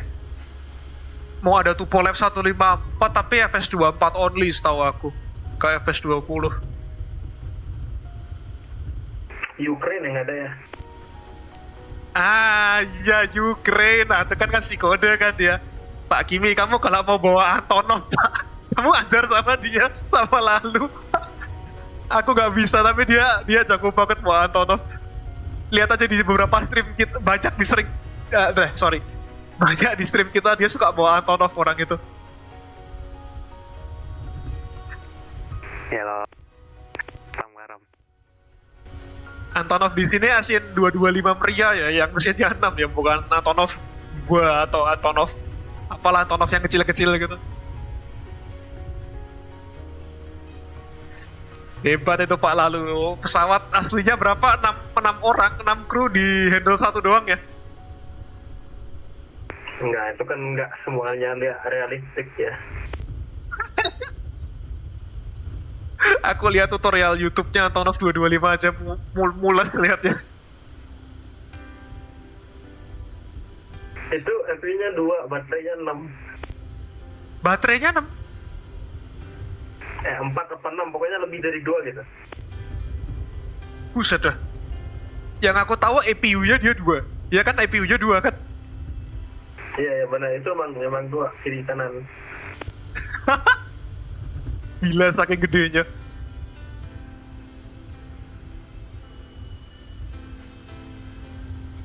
Alright folks, I think it's time to roll on the credits. For the aviators, we have TB, second officer at Abel Jets Group, and also Lalu, captain at the Abel Jets Group. Thank you so much for flying alongside us this afternoon, or this evening actually. I hope you've enjoyed the group flight with us from Baku in Azerbaijan to Almaty in Kazakhstan. Yeah, if you are leaving us now, please don't forget to hit the like button. It will greatly help us to grow this YouTube channel. Share thoughts down beneath in the live chat as well as in the comment section of this live stream later on once this live stream is concluded. You can also interact with our Say Intentions.ai stream dynamic crew using the available Say Intentions.ai stream commands. You can also share this live stream with your friends and colleagues in case you wish to do so. If you haven't done so, folks, please also kindly subscribe to the Abel Jets Virtual Group YouTube channel for free, and don't forget to ring the bell just right next to the subscribe button so you will not miss any future contents that we will make in this YouTube channel. If you want to support us financially, you can also head over to our social bus page at www.socialbus.com/AbelJetsGroup, or alternatively, you can also scan the QR code that is available there on the left-hand side of the live stream, and any amount of financial donation is greatly appreciated. Some perks of being a financial sponsor to the Abel Jets Virtual Group YouTube channel includes your name is being listed on the running text beneath there, and some other perks that you can check for yourselves, again at our social bus page at www.socialbus.com/AbelJetsGroup, or through the QR code that is available there on the left-hand side of the live stream. And now let us dismiss Dimitrios, our load master for today, before we sign off. Hi Dimitrios, just want to let you know that you've done an amazing job this evening. Thank you so much for your hard work, and I'm looking forward for our next adventures to What Blue Skies together. Until that time comes, stay safe and take care. Bye-bye.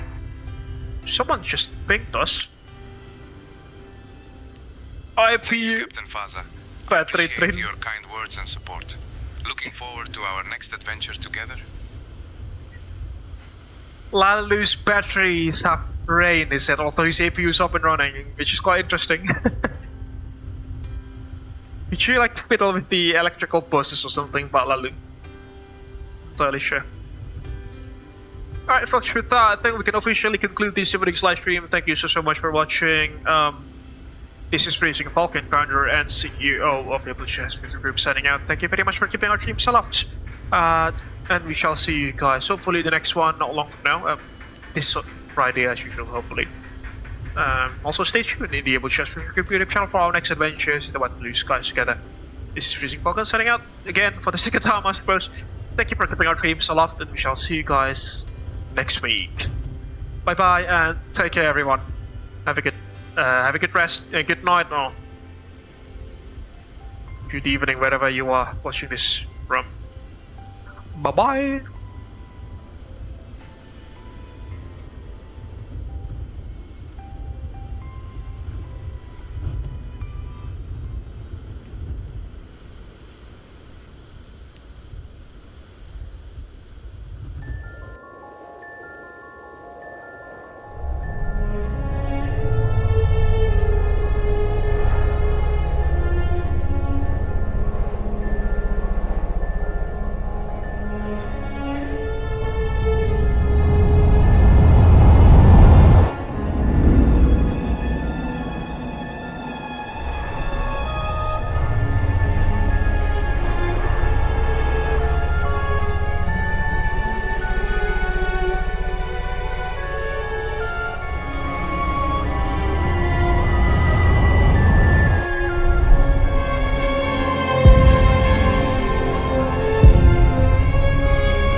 It all started with a dream to connect the world, bring people closer together, as well as to diversify and unite the virtual skies.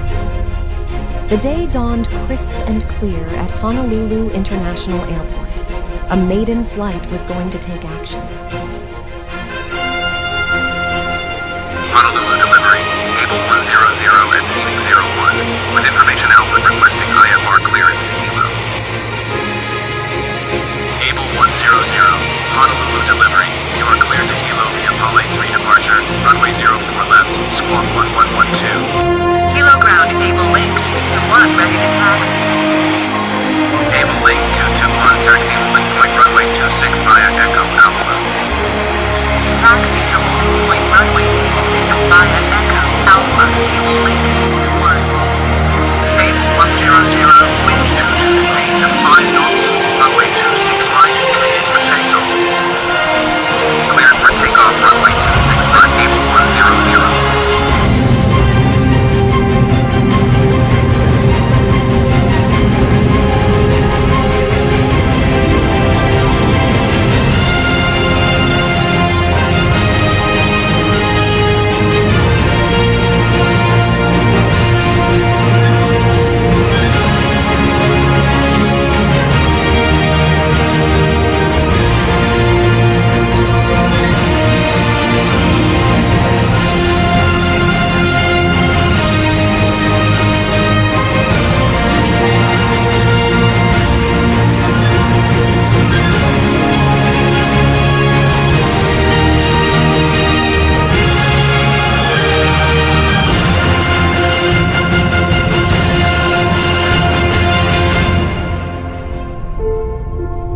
Our founders have their legacy etched upon the horizon.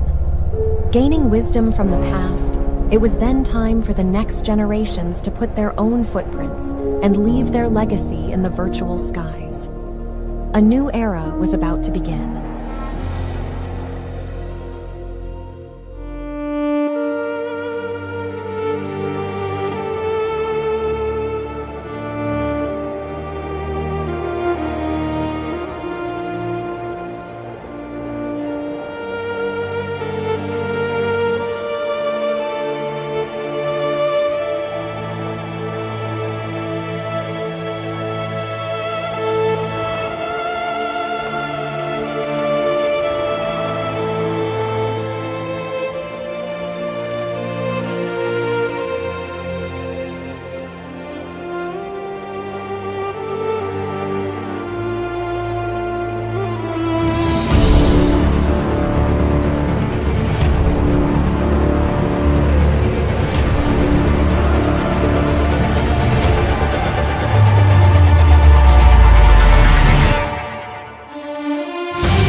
from all of us in flight simulation communities. We are wishing Abel Jets Group Happy 10th anniversary. Happy 10th anniversary.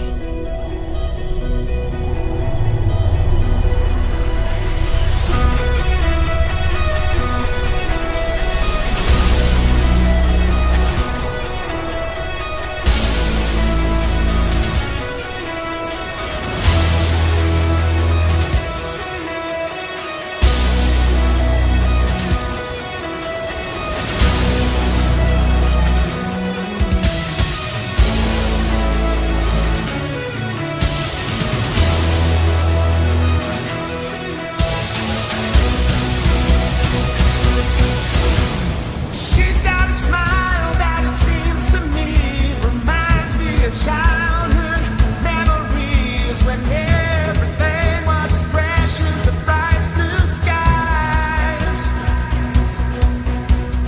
Now and then when I see her face, she takes me away to that special place, and if I stay too long, I'd probably break down and cry.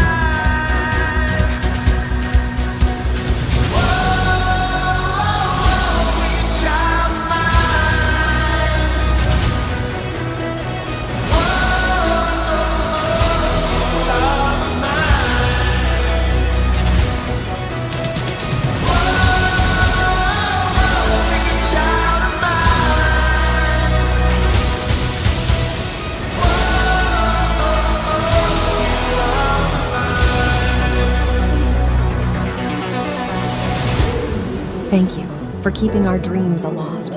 Here's to another 10 years of making progress to connect the world. To the skies, stars, and what lie above all of them. Our real journey has just begun.